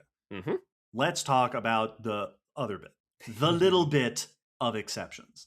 There are a handful of maybe exceptions. So there's a bunch of leg and foot bones that have been identified from the Eocene, earlier Cenozoic, of England, France, and Sweden, which have been identified as phorusrhacid, but there's debate about whether or not that actually is what they are. Similarly, there is a single femur of a similar age from Algeria in Africa, which has also been identified as phorusrhacid, but there's debate. Some papers will refer to these very matter-of-factly and just say, yep, terror birds spread to Europe and Africa. And others are much more cautious. It's possible these could be terror birds. They might be relatives of terror birds. Or there's all these other giant birds. Yeah. And Yep. maybe these are mistaken identities for some of those. If these are truly phorusrhacids, it would suggest that at some point, this group managed to disperse across the Atlantic Ocean and the Tethys from Yeah. Africa up into Europe. Yeah. When you said Europe, that was way farther afield than I was expecting. Yeah. Interestingly, if these are truly phorusrhacids, they would also include the oldest examples of this family. Huh. Because some of these are a little bit older than the ones I mentioned before. So if that's what these are, that's got some pretty interesting implications for how these birds moved around. The suggestion that maybe they didn't start in South America, Yeah. they might have dispersed there later, or these aren't phorusrhacids, Yes. and there's some Which other is thing. very, very possible. Like you mentioned, there's been a bunch of large terrestrial birds, and they often have very similar shapes and very similar adaptations. Because if you're going to be a big bird, running around is the best option once you give up flying. But also the concept of them like starting in Europe, moving through Africa, and then getting to isolated South America and becoming a diverse radiation is also not unreasonable. Yeah, that's what monkeys did. New Yeah. World monkeys made it to South America and then became New World monkeys. Yes, it went, I'm going to have 5 arms. Also, very recently in 2024, I think we may have talked about this on the news, a paper described 2 toe bones. These are ungual phalanges, which means they're the claw bones of the foot, from Marambio Island, also called Seymour Island, which is part of the Antarctic Peninsula. Right. This is just this very like northward reaching bit of Antarctica. One of the few parts of Antarctica where we find good fossil remains because it's not covered in 2 miles of ice. These toe bones are early Eocene, around the same age as the earliest phorusrhacids and maybe phorusrhacids. And the authors identified them as very phorusrhacid-like, acknowledging in the paper that 2 toe bones is not a lot to go on when interpreting an identity. They did suggest pretty confidently that these toe bones are something in that Seriema greater family tree. They identified them as Cariamiforms. Maybe they are phorusrhacids. Maybe there's something related to phorusrhacids. But based on the size of those toe bones, they estimated that whatever bird this belonged to was likely more than 100 kilograms. Oof. Likely ostrich-sized or bigger. I just had real big feet. Just a tiny little bird, real big feet. It's like those birds that walk over the lily pads. Yeah. But just for trudging around ice sheets. So in the early part of the Cenozoic, we've got a bunch of maybe phorusrhacids, at the very least similar, maybe even closely related giant birds on 3 other continents. As of right now, it sounds like none of these is confidently assigned to these birds. It's very possible in a couple years someone will come out and completely falsify them. There's actually been a bunch of others from like Antarctica that have since been falsified. That we thought they were phorusrhacids, turns out they're not. It's also possible that someone's going to dig up a skull in Algeria and go, yep, terror birds. So for now, we do not know. That was exactly my thought. Is it feels like the skulls are going to be the smoking gun we're looking for, because if we find one of the skulls in Europe and go, well, no, I mean, look at it, like it can't not be. Look at this Look thing. at feel the deep fear it instills within you. Like that will be, and that is often the case with animals like this, where the part we find sometimes is not always the most diagnostic part, and the part that will give us the most information might be a bit more rare, and we just have to hope we get lucky. And then we have the one instance that everyone agrees upon of terror birds leaving South America, and that is the species Titanus walleri, Woo! the North American terror bird. Yeah. This is ours. Us up here in Yes. North America, we got one. We got this one species. Titanus was first discovered in 1961 at a fossil locality along the Santa Fe River in Florida. It was just a few limb bones. And since then, more fossils have been identified at 3 other sites, 4 sites total, in Florida and Texas, which I feel very fitting. If any states were going to have terror birds, Florida and Texas seem like they make a lot of sense. I mean, it's just this is so fitting for North America. It's in Florida and Texas. We named it Titanus. Like, yes. Titanus is for sure the most famous of the terror birds. Mm-hmm. Part of that is because it has a very recognizable name. Yep. The other part is that it's unique. It is the North American terror bird. And then also part of it is that North America is historically where most of the paleontologists have been. And so they get extra excited about it. Yep. And also picturing this thing running up into North America and all the North American animals having to go, what is that? Yes. Well, so Titanus was able to come up into North America after the Isthmus of Panama connected. As I mentioned earlier on, the Great American Biotic Interchange, episode 43, saw a lot of switching of species across that connection, moving between the Americas. As far as we know, one species of terror birds made that shift and came up in the later part of the Cenozoic up into North America. This was quite a while after the North American large predatory birds had gone extinct. Right.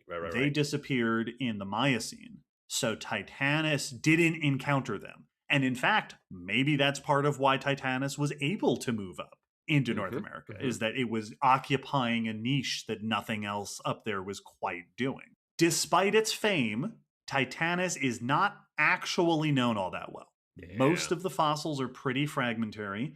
One paper, this is a 2005 paper that described a total of about 40 specimens are known. These are skull bits, vertebrae, arm bones, and then lots of leg bones and toes.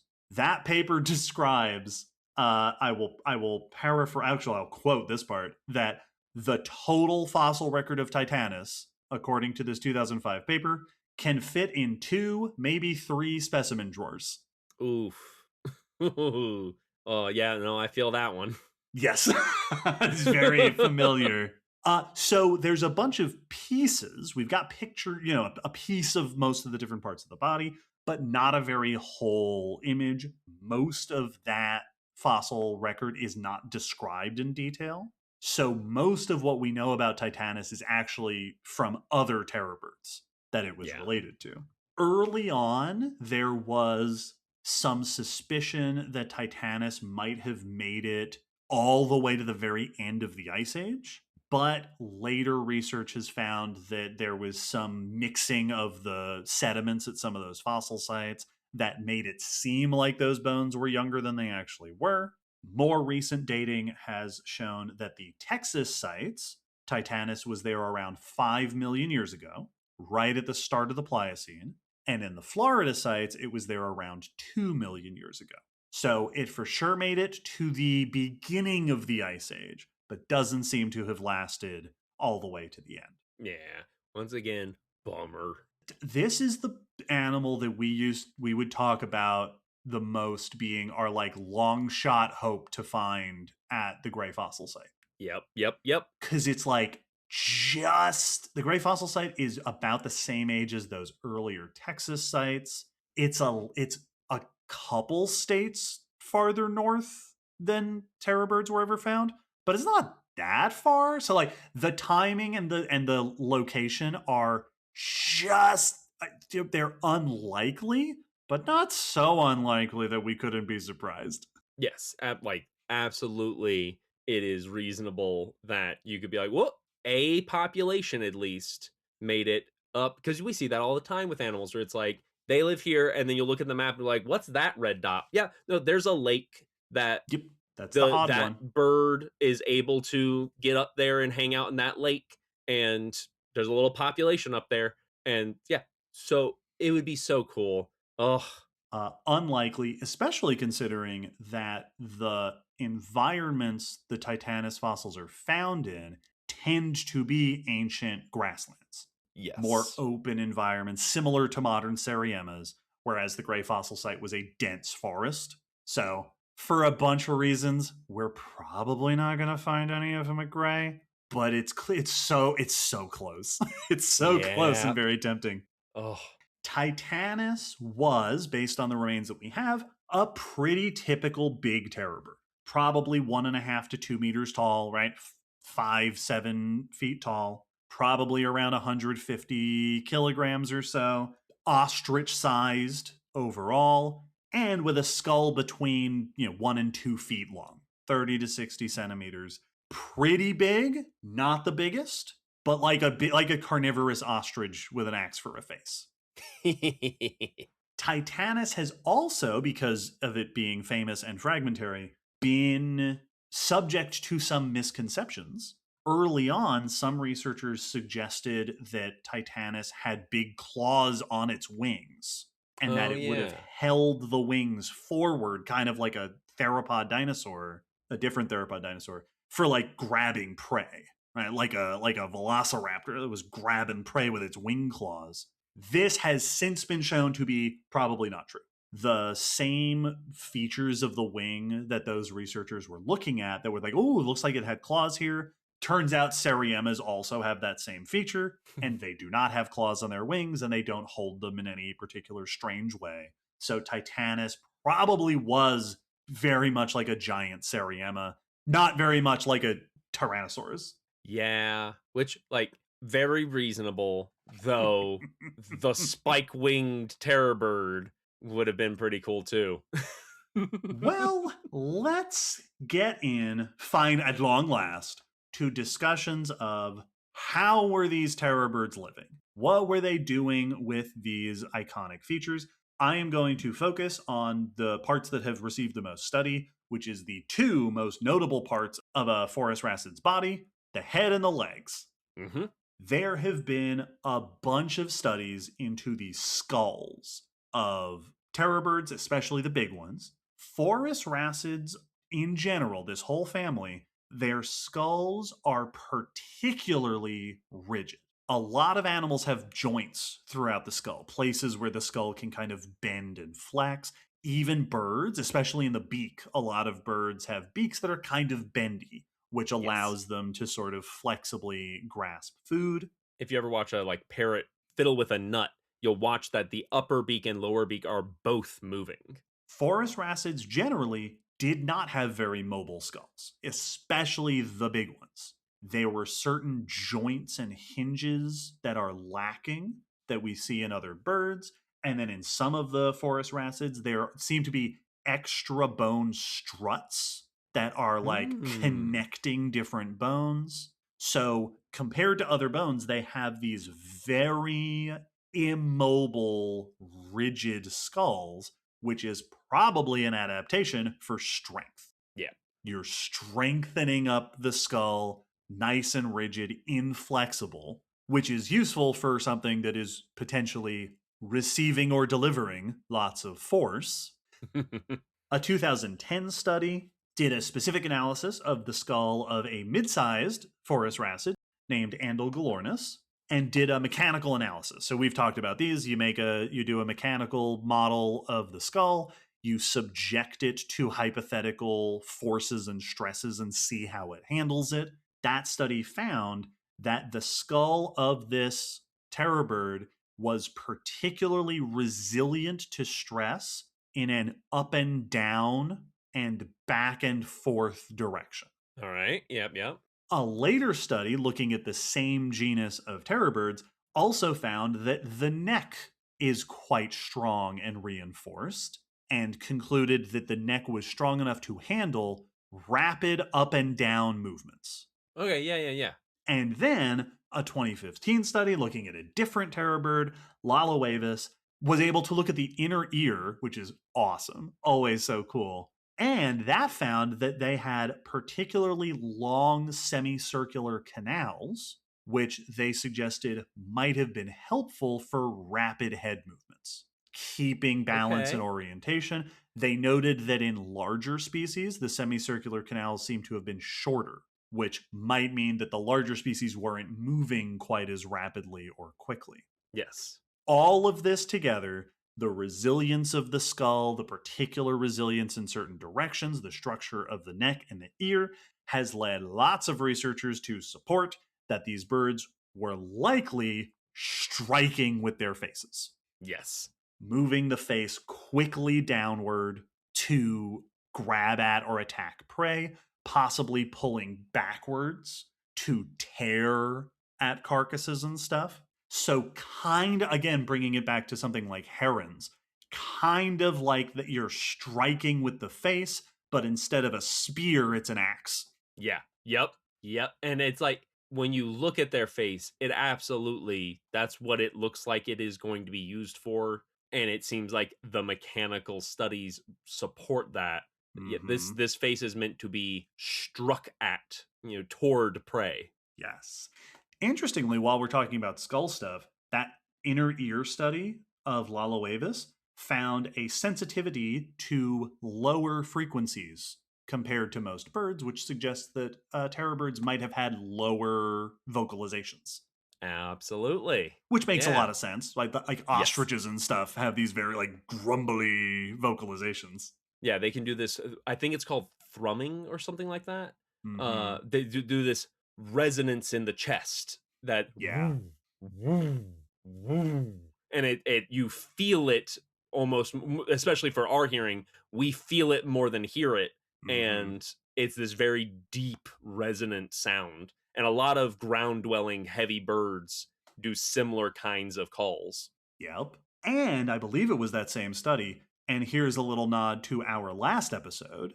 That skull had sclerotic rings in the eyeballs, which suggested that it was diurnal, a Ooh. daytime hunter. Cool. Which like is just the picture of them walking through a grassland in the day, just seeing them is the classic image. And it's cool to know that, yeah, Yep. no, just seeing them stalking in the daytime is very cool. Now, that same 2010 study that did the mechanical analysis of Andal galornis's head that found high resilience to stress in the up and down direction found low resilience to stress in a sideways direction, Yep. which just looking at them makes a ton of sense. They've got these tall, very narrow beaks. Again, an axe, if you smack the side of an axe against a tree, you're more likely to break the axe than knock the tree down. Yeah. Well, I mean, it's like using a kitchen knife that if you're putting your hand on the back of it, that's great. But if you try to use it to pry something open, like a crowbar, you're gonna bend your knife Yep. because that is not the way it's meant to be strong.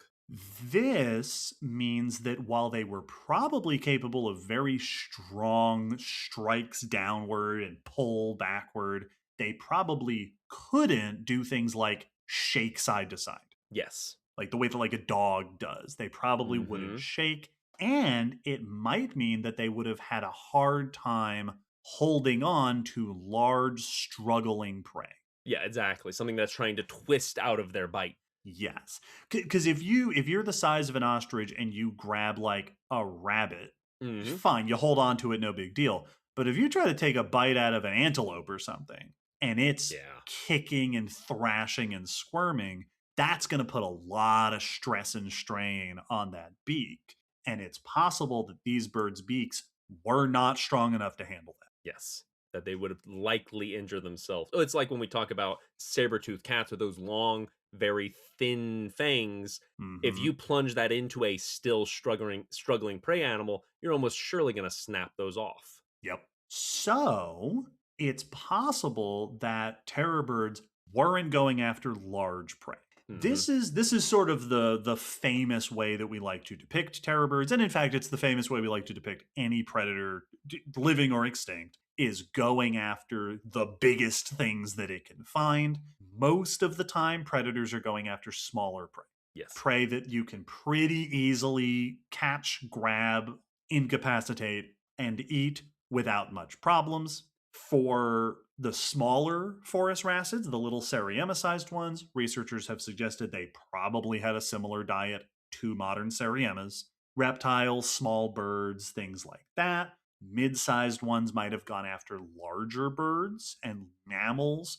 In some places, they did overlap with ancient rheas, and some researchers have pointed out that they could have been hunting rheas, Yeah. smaller ground-dwelling birds. Cool. The largest ones could certainly have taken small, large mammals, Yes. right? Like a young, there weren't horses or rhinos, but there were things like horses and rhinos down in Mhm, South mhm. America. Probably could have gone after those. Seems unlikely that they were taking out big prey, partially because that's just not very common in large predators that don't have other behavioral adaptations, partially because their beak doesn't seem very good for it, but also partially because most birds swallow their prey whole. Yep. Yep. There are exceptions, right? Birds of Mhm. prey are very famously, a lot of them will tear pieces off of their food and take bites, but Yes. most birds don't do that. Seriemas don't do that. They are swallowing their prey in one go. Outside of any evidence to suggest that these birds were doing something unusual, most likely they were grabbing prey small enough for them to swallow in one go. Which makes total sense for all the reasons you just listed and makes me happy because then it opens up the possibility that they also dispatch the prey like a Seriema. And that's so we're at the end of the head and neck adaptations. So I did not see this mentioned in any of the papers I read, but I'm just going to editorialize here. Powerful necks, Yep. reinforced heads, adaptations potentially for rapid movements up and down of the head. Yep. As far as I'm aware, there is no evidence whatsoever to suggest that terror birds slammed their prey into the ground like Seriemas do, but there also doesn't seem to be a lot of evidence to suggest that they couldn't do that. Yep. And like I've seen documentaries that have portrayed them like using their big beak to hit prey, like strike Mhm. them in the back or the neck and stun or immobilize them that way. But also, if you're going after something like raccoon sized and you're this large bird, that feels like a very adequate size to just grab, lift up, slam down, and then repeat however many times you need to. Yep. Just the thought of being out on that grassland in the middle of the day and just hearing Yep. in the Yep. distance. It is Yep. fun to think, even if they weren't hunting big things, just scaling up the prey of Seriemas and Mhm. thinking, all right, well, Seriema will go after like little lizards. Were the big phorusrhacids hunting caimans? Yeah, exactly. Like, would you grab like a 3 or 4 foot caiman, grab it off the side of the river, slam it into the ground, and then swallow it whole? Well, it's like these are Ooh. for the big ones, these are animals big enough to take down most dog breeds. Oh, sure. Like and like that's a big prey animal. There's not a lot in our country right now that can hunt a dog. Like in the North America, Yeah. there's not a lot of predators that can take down a medium to upper sized dog breed other than like alligators, bears, and wolves and mountain lions. Yep. But like the idea of a bird that could come over to your golden retriever and just yoink, that's pretty hefty prey for a bird. Whew. Gotta be bird wise. Gotta watch out. Well, I had that thought when you were saying they hunt in the open instead of the forests.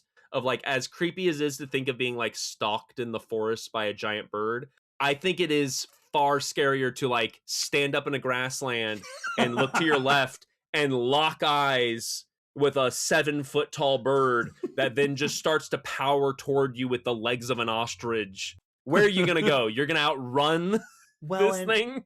Thinking about the way that Sariemas hunt, and even things like herons and such, what watching these birds hunt would probably look like they're walking through tall grass, looking at the ground, and then they quickly move their head under the grass, and when they pick it back up, they've got like a possum in their beak. Yeah.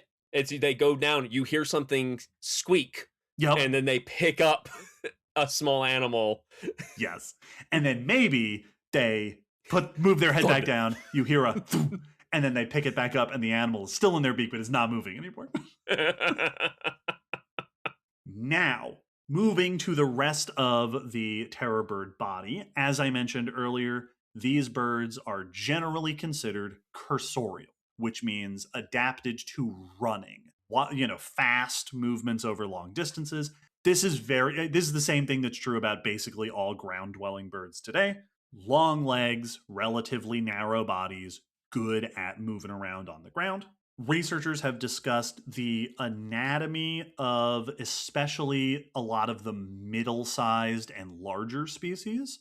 Seems to suggest that they were probably pursuit predators, running around after their prey, kind of similar to modern ratites, right? Bodies similar to modern ratites. Modern ratites don't tend to be predatory, but that similar movement, being able to move quickly over the ground, in this case, chasing after things that might be running away. Smaller ones, the Silopterines, the little Sariema-shaped ones, one paper noted that they would have been good runners, but their proportions of their hips and legs are more similar to birds today that are walkers or waders. Yeah, yep. So these might not have been running quite as much. They might have more just been sort of, you don't have to run very fast to catch like frogs and rodents and stuff. You find where they're living and you grab them.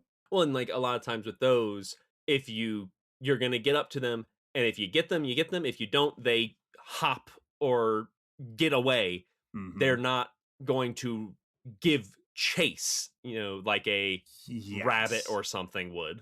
They are, so the littler phorusrhacids might have been foraging more than hunting, right? They're not necessarily chasing after their prey. Some of the larger ones are particularly bulky in ways that have made researchers suggest that they might not have been nearly as good at running. Again, they're all runners. They're all good. They're all running adapted, but they might not have been quite as well suited for long chases. So they might have been more ambush hunting, getting close and grabbing, or they might have relied more on scavenging, which is another one of the greatest benefits of being gigantic and terrifying is that you can take whatever you want from whoever you want. Yes. That's what lions do, right? Lions are the biggest, baddest predators in their ecosystem, and they use that aspect of themselves to scare other animals away from carcasses so that they can get a meal. When you see the 8-foot tall bird headed your way, it's like, well, dinner's over. You grab some quick bites, and then we're getting out of here. One paper actually did point out that the giant phorusrhacids, the really, really big ones, came in the sort of more lightly built, better running morphology, and then more heavier, maybe more ambush predators. And they noted that in the earlier Cenozoic, all the giant ones were more heavily built. And then starting during the Miocene, when grasslands expanded, the subsequent terror birds tend to be more running adapted and lightly built. So it's possible that early giant terror birds were ambush hunting in forests or woodlands. Yeah. But then over time, the group became better adapted to running across open grasslands. That's very cool. So you get both. You get to be stalked by giant, bulky ones in the forest, and then run down by speedsters out in the plain. Yeah. Yeah, nowhere is safe. Speaking of how they were running around, in 2023, and I know we talked about this one in the news when it came out, researchers published the first known report, and as far as I'm aware, the only one still, of terror bird footprints. Yeah. These were found in the Rio Negro Formation of Argentina around the end of the Miocene, 5 or 6 million years old. This includes 17 consecutive footprints, so a trackway of 17 footsteps left on an ancient mud flat. The footprints are actually alongside ripples and mud cracks, where this was land that was covered by water for a bit and then dried out. I think they described it probably on the shore of a lake. The same area has footprints of other birds, shorebirds, rheas, also ground sloths and other things that were living in this environment. This paper named a new genus of footprints, Rio Negrina. They estimate that these birds, that whatever bird this was that was walking around, was almost a meter tall at the hip, probably more than 50 kilograms, so a solid mid-sized phorusrhacid. They estimate a walking speed from these prints of about 10 kilometers an hour, or about 6 miles per hour, so a leisurely stroll. They identified it as phorusrhacid because it compares well with the foot anatomy that we know of these birds, as opposed to rheas or even seriemas. The most exciting finding of these footprints, other than the discovery of these footprints to begin with, is that phorusrhacids are tridactyl birds, which is to say they have 3 functional toes. They walk around on 3 toes. This is like most birds. This is the typical kind of thing you think of. But the footprints are mostly 2-toed. Yeah. The middle toe left a very deep impression. The outer toe left a shallower impression, and the inner toe was mostly absent from the footprints. This is really interesting because this mirrors things we see in modern running flightless birds. Emus are 3-toed birds, but it has been noticed that when they run, they kind of lift their inner toe up a little bit.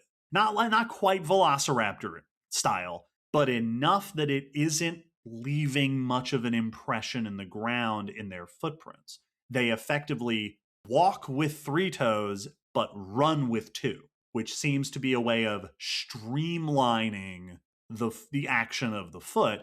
Ostriches have taken this to the extreme and have lost the inner digit.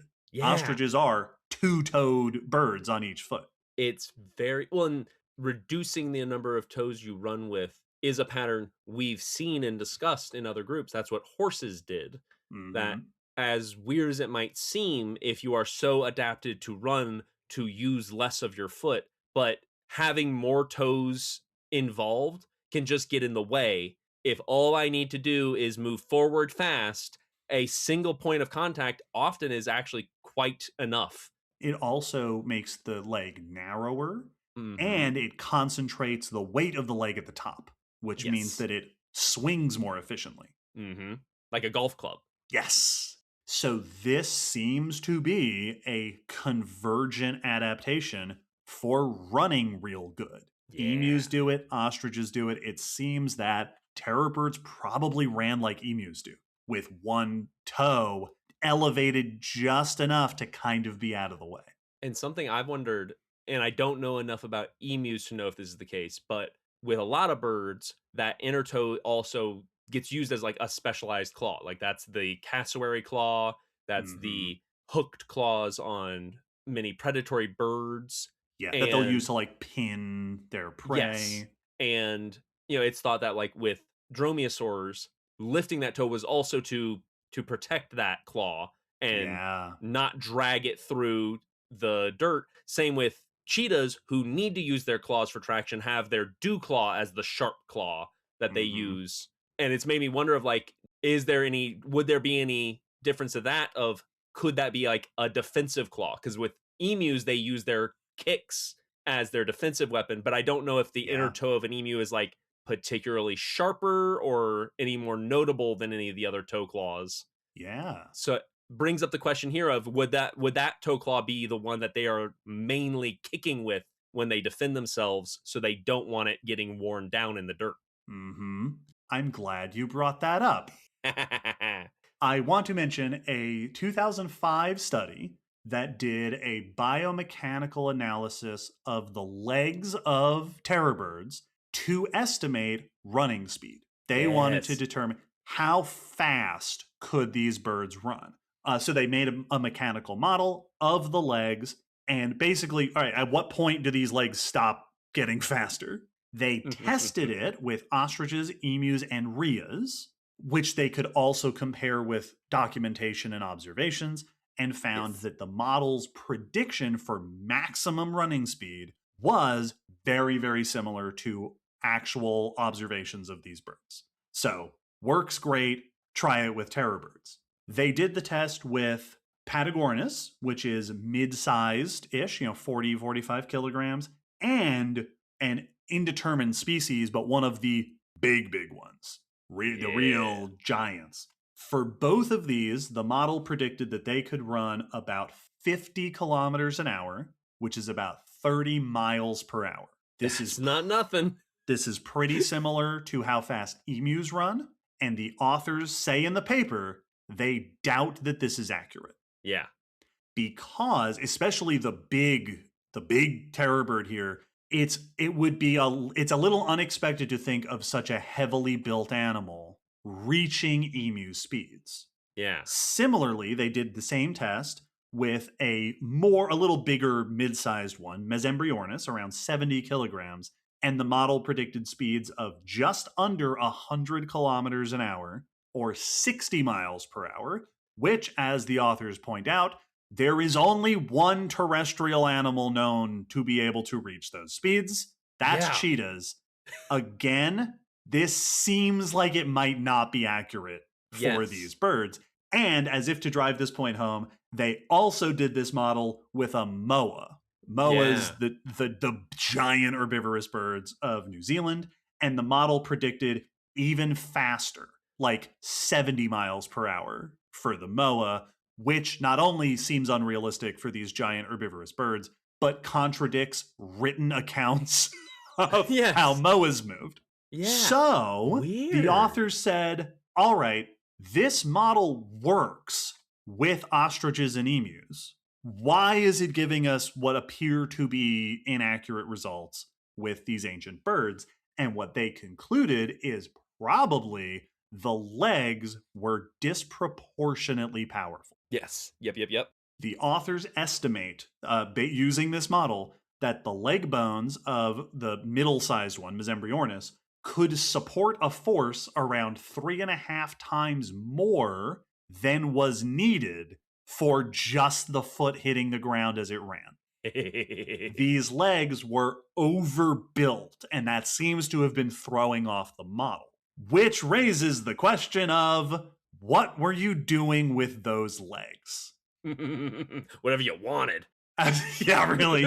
As you have already suggested, lots of ground-dwelling birds kick. Yep. A lot of ratites kick defensively. Cassowaries are the really famous ones because their kick comes with a particularly nasty claw. I believe that this is still true, that cassowaries are the only birds on record having killed humans. Yeah, I think like the only other one is a large eagle species that did, but I don't know if that was like a handler situation, but like it's a big eagle and cassowaries more than once. Yes. Yeah. Cassowaries, like one of the less top of the list of animals you don't want to get kicked by. Yep. There's that haunting video where a person realizes they're on a beach with a cassowary. It was like, guys, I don't know what to do here. But even outside of cassowaries, ostriches are very famous for their defensive kicks. That's a kick whose job it is to dissuade a hungry lion. Yeah. And it works. And Yes. again, it gets the job done. So there are birds that will kick to either defend themselves or in like fighting each other. There are also birds that will kick while hunting. Yes. This finally brings us around to the other modern birds that get brought up a lot when we talk about terror birds, which are secretary birds. Yeah. Secretary birds, also ground-dwelling birds. They are African? I think they're African, right? Yes. I forgot to write that down. Secretary birds are very famous. You will watch video. Unfortunately, the best videos of this are secretary birds kicking snakes. Yep. And it's, I mean, again, the Seriema videos are pretty brutal. Secretary bird videos are pretty brutal. They will just bring that foot down on the head of the snake so hard. It's just this targeted, precise stomp. And that's the reason they'll use plastic snakes in zoos and stuff to demonstrate this. And the snakes work so well because they're not like a small little lizard. It's hard to see where they're aiming. With the snake, it's very clear that they aim for the top of the head. They're not just kicking the snake. They aim for the face. And it's just bam, bam, bam, bam, bam, bam, bam, bam. Yeah, it reminds me of videos of looking at like cats interacting with snakes. Yeah, yep. Where it's just flap, flap, flap. And it's that, but it's a bird that is just kicking so hard. Yep. I remember seeing like the aftermath of a snake, and it's like split. It just has crushed this animal. They do this, I believe they do it defensively as well, because they'll do it against like venomous snakes. But I also believe they do it while hunting, that they will take out, because again, if you're going to be an effective predator, you have to be able to incapacitate your prey, especially if the prey is dangerous. Yes. And secretary birds, like Seriemas, have come up with a particularly unique and visceral way to, especially for snakes, stop snakes from fighting back. And in secretary birds, they just kick the heck out of it. Yeah. This paper suggested that the leg bones of these terror birds, and these are the mid-sized ones, might have been strong enough even to break bones, which could be good for defensive. It could be good for damaging prey, but they also suggested it might be useful for getting at marrow, breaking bones open to get the nutrition inside, which today, the only birds that really make a habit of this are some vultures, and they do it by dropping the bones from the air. Yes. And that's that also would make sense for the really bulky terror birds, because like when we say get at the marrow, like the bearded vulture, the one famous for dropping the bones, they break the bone but then swallow it and digest all the good stuff in the bones. And if for a big bird, that would make sense of, I want to be able to get as much from this carcass or something, so let me break it apart a bit. Yeah. Now, authors have also written about their claws, because we do have the claws of terror birds, and they tend to be large, curved, and flattened side to side. Yes. So kind of talon-like, kind of like a cat's claws, which some researchers have argued isn't very similar to something like a cassowary, that these might not be claws that are really good for like a kick, like a slashing kick like a cassowary, but might be better for pinning or holding prey. Yes. Which is another thing that big, strong legs might be good for, is just holding prey down. This is, again, bringing it back to saber-toothed cats. Saber-toothed cats had big, beefy, strong arms, which they probably used to hold their prey still so they didn't break their saber teeth trying to bite them. It might be that terror birds had massively powerful legs to just hold their prey in place while they ate with their giant, partially flimsy beaks. And which absolutely, it's so easy to look at them and think Well, the beak has to be the main weapon during hunting, like with saber-toothed cats. You see those fangs, and you're like, all right, well, that's the dangerous part. Hmm. And it's like, well, yes, at a point, maybe, but they also can just bear hug you to the ground Yes. and do as they please to eat you and kill you because they are a pro wrestler of a cat. And this could be the same thing where you might see a hunting terror bird, and really what it does is whips out one of those feet and pins a prey animal to the ground, and then just Hmm. leisurely reaches down with that hatchet face and dismembers the And prey. in that case, the pulling up and down of the head Yeah. might be for pulling pieces off. Yes. Holding it with the foot and then removing chunks with the beak. Yes. Even still, I can't imagine they would go after anything too big Mm-mm. because, unlike a saber-toothed cat, they only have 2 feet to work with. Yes. And you have to stand with one and Yes. hold with the other. But the image of mid-size, right, emu-sized phorusrhacids pinning, lizards or smaller birds or whatever with their legs, holding them down, but big ones like kicking horses to the ground. Yeah. Again, not horses, South American ungulates. But Titanus coming up to North America and encountering a llama Yep. and just boom, kicking it to the ground and then eating. Or that image, if we are imagining, breaking marrow, the idea of watching one of these giant birds walk up to a carcass and then just start stomping it, Yep. just Yep. shattering bones and breaking it up with these monstrous kicks and then swallowing the pieces. Yeah. Well, and it's useful to think that even though this beak is so over engineered, there are other reasons it could be so large. It could be display. Beaks are a Hmm. very common display feature for birds. So it might be good for hunting, but also it's wide because it's display surface.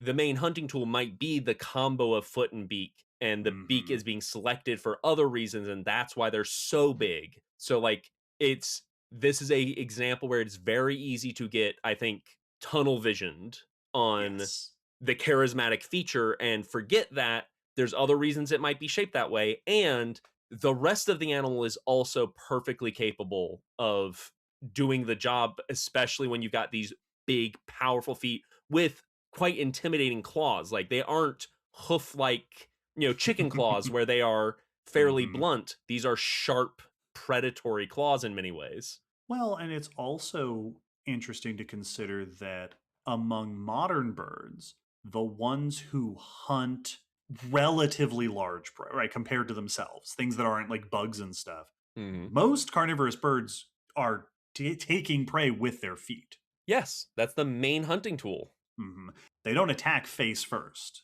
There are exceptions, Exactly. right? Herons, I've mentioned a couple times in this Yep. episode, they are spear fishing. But much of the time, right, birds of prey are using their talons to take out Yes. prey, and then the beak is for eating. And the beak is really good at that job, but they're Mhm. not attacking beak first. Now, in that paper, they did make a brief mention of the fact that not only did the terror birds score super powerful legs, but also moas did. And the suggestion for moas, which were herbivores, I believe, if I remember correctly what they said in the paper, the suggestion may have been just that there was no reason not to overpower the legs. Mhm. That, like, Mhm. you're the biggest herbivores on this island. If you have extra strong legs, all the better. There's no Mhm. there. It might just be that they weren't using those legs for running, but it was just generally useful to have pretty strong legs, even if there wasn't a specific adaptation that strength was being used for. And if we buy that suggestion, that could also be true of terror birds. Absolutely. It could just be, yeah, maybe you weren't doing anything special with the legs, but they're legs and they are your hands, right? You Yes. don't these are your only limbs that you have to work with for the most part. So maybe them just being overbuilt is generally useful enough, You might use them for digging up a burrow. You might use them for kicking at a predator that's trying to get too close to you. And maybe there's just not enough of a downside to having those beefy legs, especially in comparison to something like ostriches, which live alongside a major diversity of large predators. Yes. And so for an ostrich, it might be that having as streamlined as possible a shape is important, because you might tick off a cheetah, and you need to be able to leave every ounce of get up and go. Whereas terror birds, for the most part, did not overlap with a lot of other carnivores, and the ones that they did, the other big carnivores, were other terror birds and metatherians, marsupials and cousins, which might not have been quite as running adapted or quite as dangerous in whatever way it is that makes it extra useful for emus and ostriches to be svelte and streamlined. Absolutely. Well, and there's also options like for the first thought that came to elephant birds for me is this a case like with ankylosaurs where it seems your armor might actually be specialized to protect from each other? Are you kicking the heck out of each other to fight over nesting ground? Because though you don't have big predators to worry about, you do have to compete with each other. And yeah, that would be a great, like kangaroos boxing with each other and kicking each other to fight over territory and mates.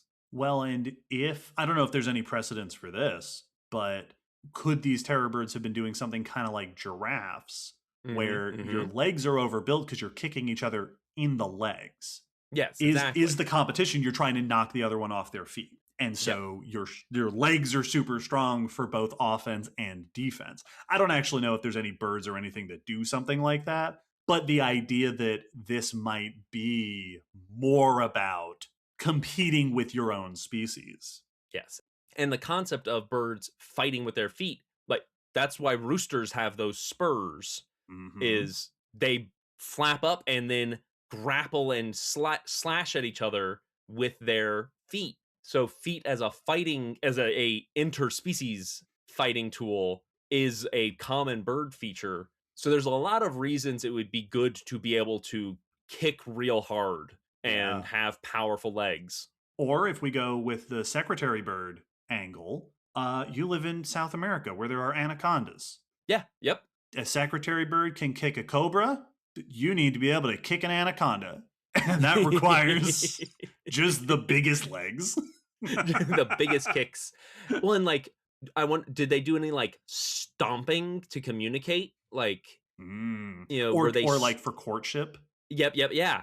Like, were they jumping? Was that like, was that to like display and stuff and to like, denote territory? Like, doing leaps that birds will do? Well, and this does bring us to a section of this discussion which is not in my outline because I didn't think to talk about it. I didn't see it come up in anything. But as I have maintained for years, birds are goofy. Yes. They are utterly ridiculous animals. I maintained that theropod dinosaurs were almost certainly ridiculous animals. Terror birds must have done ridiculous courtship stuff. Oh, yeah. They're not even like, it's not like T-Rex where it's like you're similar to and related to birds. These are birds. This is a bird.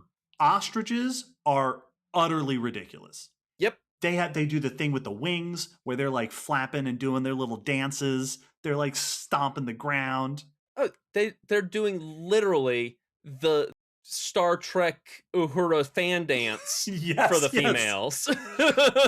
What kind of goofy... And also, I was watching a video, I think this was a Lindsay Nicole video, with emus, and they were demonstrating the noise they make. And just like the beating of a drum. Just boom, boom, boom. What ridiculous concerts were terror birds putting on? Could they have been... Yeah. I think we both... Did you think of shoebills? Were they doing shoebill machine gun clacking? Yes, with their giant beaks.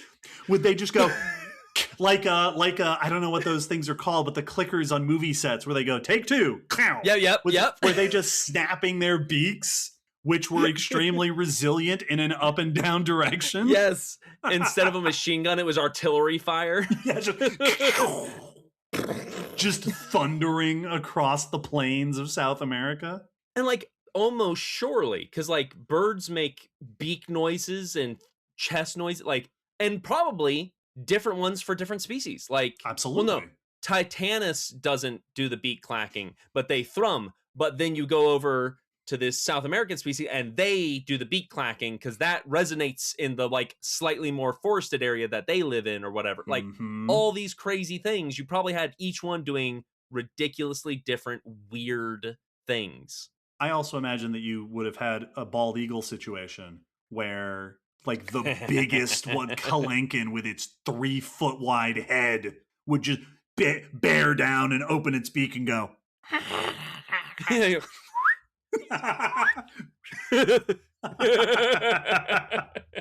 Or like hisses, like vultures will hiss.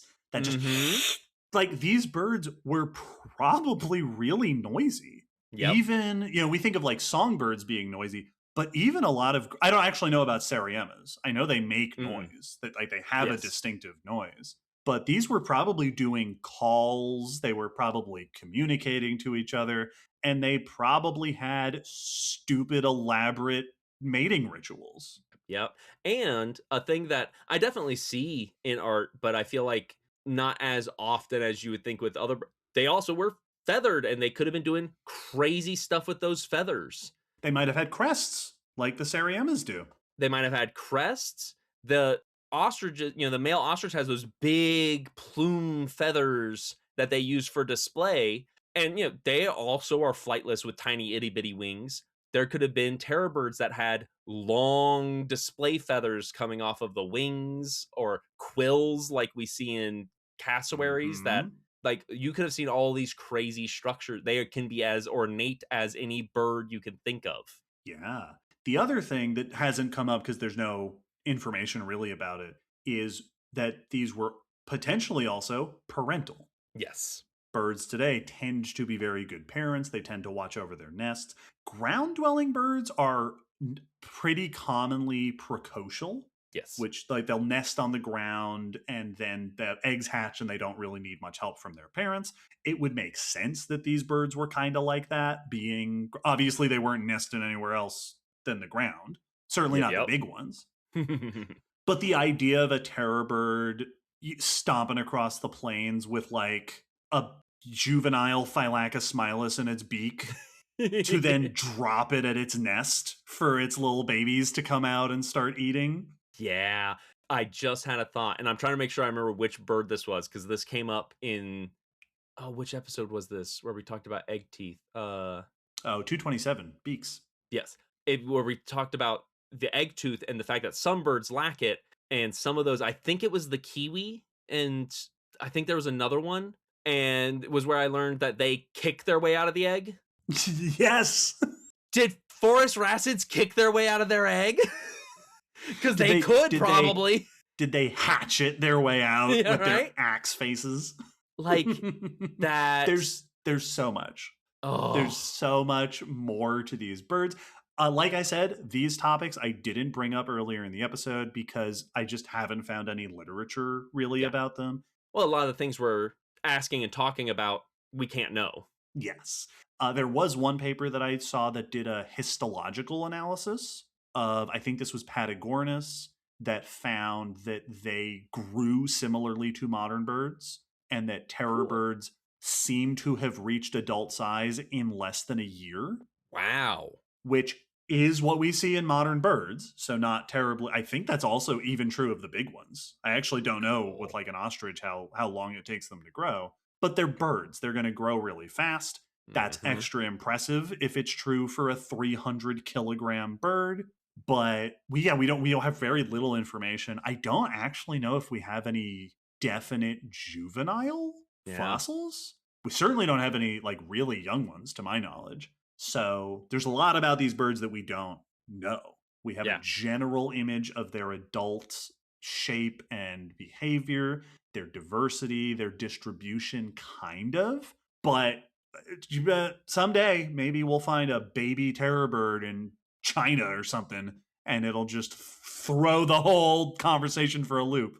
Oh, it is so, because like if you haven't done yourself the pleasure of looking up what baby ostriches look like and watching these little speckled feather dusters stomp around and just as because like you said, they're precocial, they hatch and are basically good to go like baby chicks.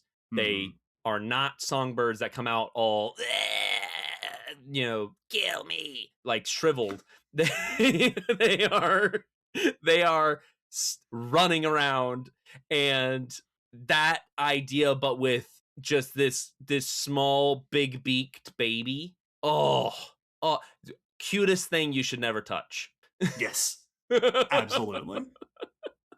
Well, let's call it here. We have had a delightful time talking about terror birds. These are such cool animals. There's a whole lot more that there is out there to discuss. There will probably be more in the news, right? These have come up in the news a handful of times. They probably will again in the future. I can't wait to see what more there is to learn about phorusrhacids. Before we wrap everything up, there is one more thing to do, and that is our patron question. This podcast is supported entirely by the wonderful people over on our Patreon. And in return, one of the benefits that our patrons can get is the ability to ask questions for us to answer here on the podcast. Will, what is our patron question today? Our patron question is from Jackie, who says, there was a discussion on the Discord about how some big sauropods have toe bones in their hind legs and not in the front legs, because that's what they could work with from their bipedal ancestors. This got me wondering, since it's so much easier to lose bones than gain new ones, what kind of vertebrates might we expect on land in a few 100 million years? If enough time passes, might we all be snakes and two-limbed terrestrial bird descendants with no arms? A fascinating question. It is true, yes. So titanosaurs, among sauropod dinosaurs, lost their toes on the hands. It was just full knuckle walking, but only knuckles. Yes. It is absolutely true. We don't see new bones arise very often in vertebrate evolution, but we do see lots of loss of bones, especially in limbs.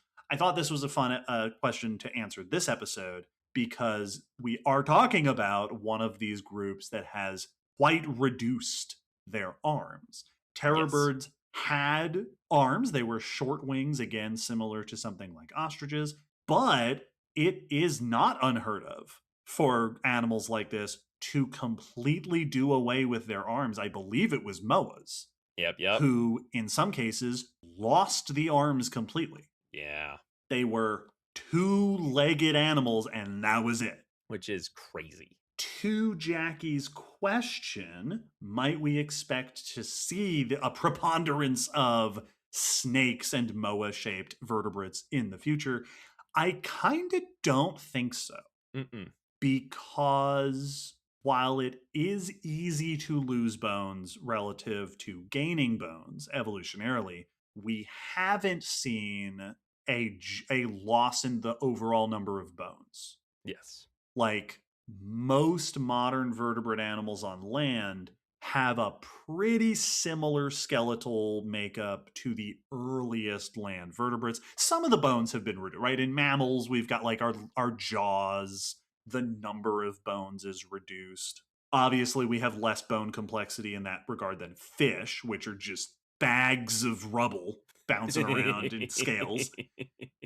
But there's a lot of benefit to limbs are so useful. Yes. Arms and legs are so that's why it's so ridiculous to learn about animals like snakes who have, that's one of the reasons why I cite them as my favorites, because you would think they wouldn't be successful because they lost the defining attribute of tetrapods, but they still are. I think that those are highly specialized examples. I think there's always going to be, to put it in a very common descent way, I think that there will always be animals like snakes that are exploring that kind of extreme modification of the body shape. I think there will also always be animals like crocs who are kind of just doing the same thing as the very earliest tetrapods. Yes. And I think a great way to frame it, if you know, in your brain, if there's any feeling of like, yeah, but every time an animal loses a bone, they can't come back. So surely we are inexorably moving toward fewer bones. Toward the bone death of the universe. Yeah, exactly. But you have to think of it in terms of lineages, that one lineage might lose a bone, but that lineage could diversify or could go extinct. And other lineages that did not lose bones might diversify, all their descendants keeping all the bones. So the way to specifically reference the question, if we look a few 100 million years ago, the average amount of bones probably pretty similar to what's going on today in animals that we haven't seen since then, that there has been an on average reduction, that there has been a steady loss of limb across vertebrate animals. Because yeah, it is really good to have 5 fingers and 5 toes and 2 arms and 2 legs to move around and manipulate the world and interact with your environment. In certain rare occurrences, it can be very helpful to get rid of those if you are living in a very specific way. If you're a 2-legged predator that's not using your hands much, well, you can start reducing your arms down to little diddly bits. That doesn't matter because your face is a prey can opener and you're good to go. Well, and to your point, 200 million years ago, there were early theropod dinosaurs, which already had relatively small arms, and there were probably early snakes by that time. So yeah, it's kind of it seems like it's been relatively stable. Yes. I think that in a few 100 million years, there will be lots of snake-like creatures, and there might very well be 2-limbed terrestrial bird descendants with no arms. Yes. But there's also going to be crocs. Yeah. It's going to be crocs. There might be monkey-like things. There's for sure going to be something. Monkey, sloth, raccoon, climbing around, banging seeds into the ground, stuff like that. Well, because like, once again, for every lineage that loses a bone, another lineage that has them all speciates and creates a new species. So the average amount of bones stays pretty similar. Slightly more than 1 skeleton per person. Thank you, Jackie, for that question. Thank you, everybody, for listening and joining us on this episode. Be sure, if you are interested, to check out the blog post for this episode on our website. There's a bunch of cool pictures of terror birds that I'm going to put in that blog post. Also, some links to some of my favorite references that I used while going through the notes for this episode. Let's do related episodes again, because that was such a fun idea last time. Yeah. Episode 227, Beaks. Episode 74, South America. The Great American Biotic Interchange, episode 43. Birds. And other birds. Vultures, episode 139. Dodos, episode 226. The original birds episode 37. And then terror birds, which we did discuss on episode 37.5. More birds, back when we were doing wacky things like 0.5s. I was pretty sure we touched on them there. Yes. Yeah. They did come up. Thank you to all of our people who requested this episode. Excellent suggestion. We're glad that we were able to finally get around to it. Thank you to all of our patrons for your incredible support. All the people who join us on our Discord, who leave comments and reviews and PayPal donations, any way that you find to support the podcast and interact with the community, we greatly appreciate. An extra special thanks to our top tier patrons over on Patreon: Jeff Ellington, Danielle Loves Bugs, and Sarah May. Thank you extra super much. Don't forget, this episode is coming out around the beginning of the month of April. Throughout April, we will be releasing Silver Screen Science episodes on the theme of old school dinosaurs in movies, so be sure to check that out. And we will be having our first museum meetup of the year at the McClung Museum in Knoxville, Tennessee, April 18th. Come say hi. Look for details on our website and on the Discord.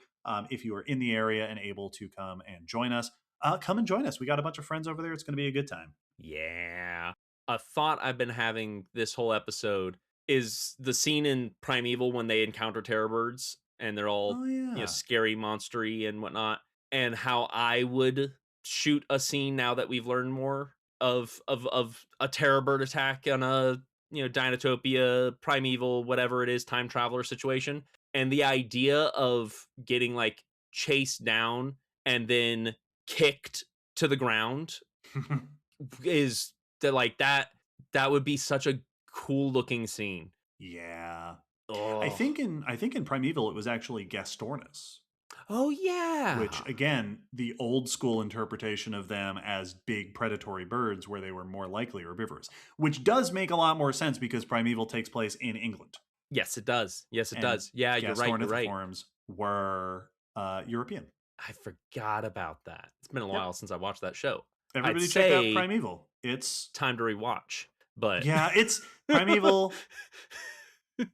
Man, I appreciate Primeval so much. yes, it's Primeval can be a ton of fun, but it is also a very wacky show at times. Yes. Anyway, maybe we'll talk about it on something like Silver Screen Science someday. Probably not, because there's like 5 seasons of it, but maybe we'll talk about some of it. Anyway, we release episodes every fortnight, and then sometimes we do stuff in the middle, like Silver Screen Science. So keep your ears out for that. Our next main episode 241, will be released 2 weeks from the release of this episode. And that's the end of that. Listeners, if any of you are so inclined to create any artwork inspired by any of our preposterous conversations about terror birds, please put them in the Discord, because the world can always use more terror bird paleo art. My 2 informal requests are for a terror bird body slamming a prey animal into the ground, Absolutely. and terror bird big bird. Yes. I humbly request a terror bird kicking a carcass in half. just like an axe kick through bricks. Yes, just wham down right through the carcass. For its next karate belt exam. And then a loving parent terror bird delivering food to its adorable, awkward little babies. Terror birdlets. Little concern birds. Ominous birds. Little ominous portents. There's something is on the horizon. That's the name for a group of terror birds. The name of a baby terror bird is a portent, and the name of a group of terror birds is a nightmare. Bye, everybody. Bye.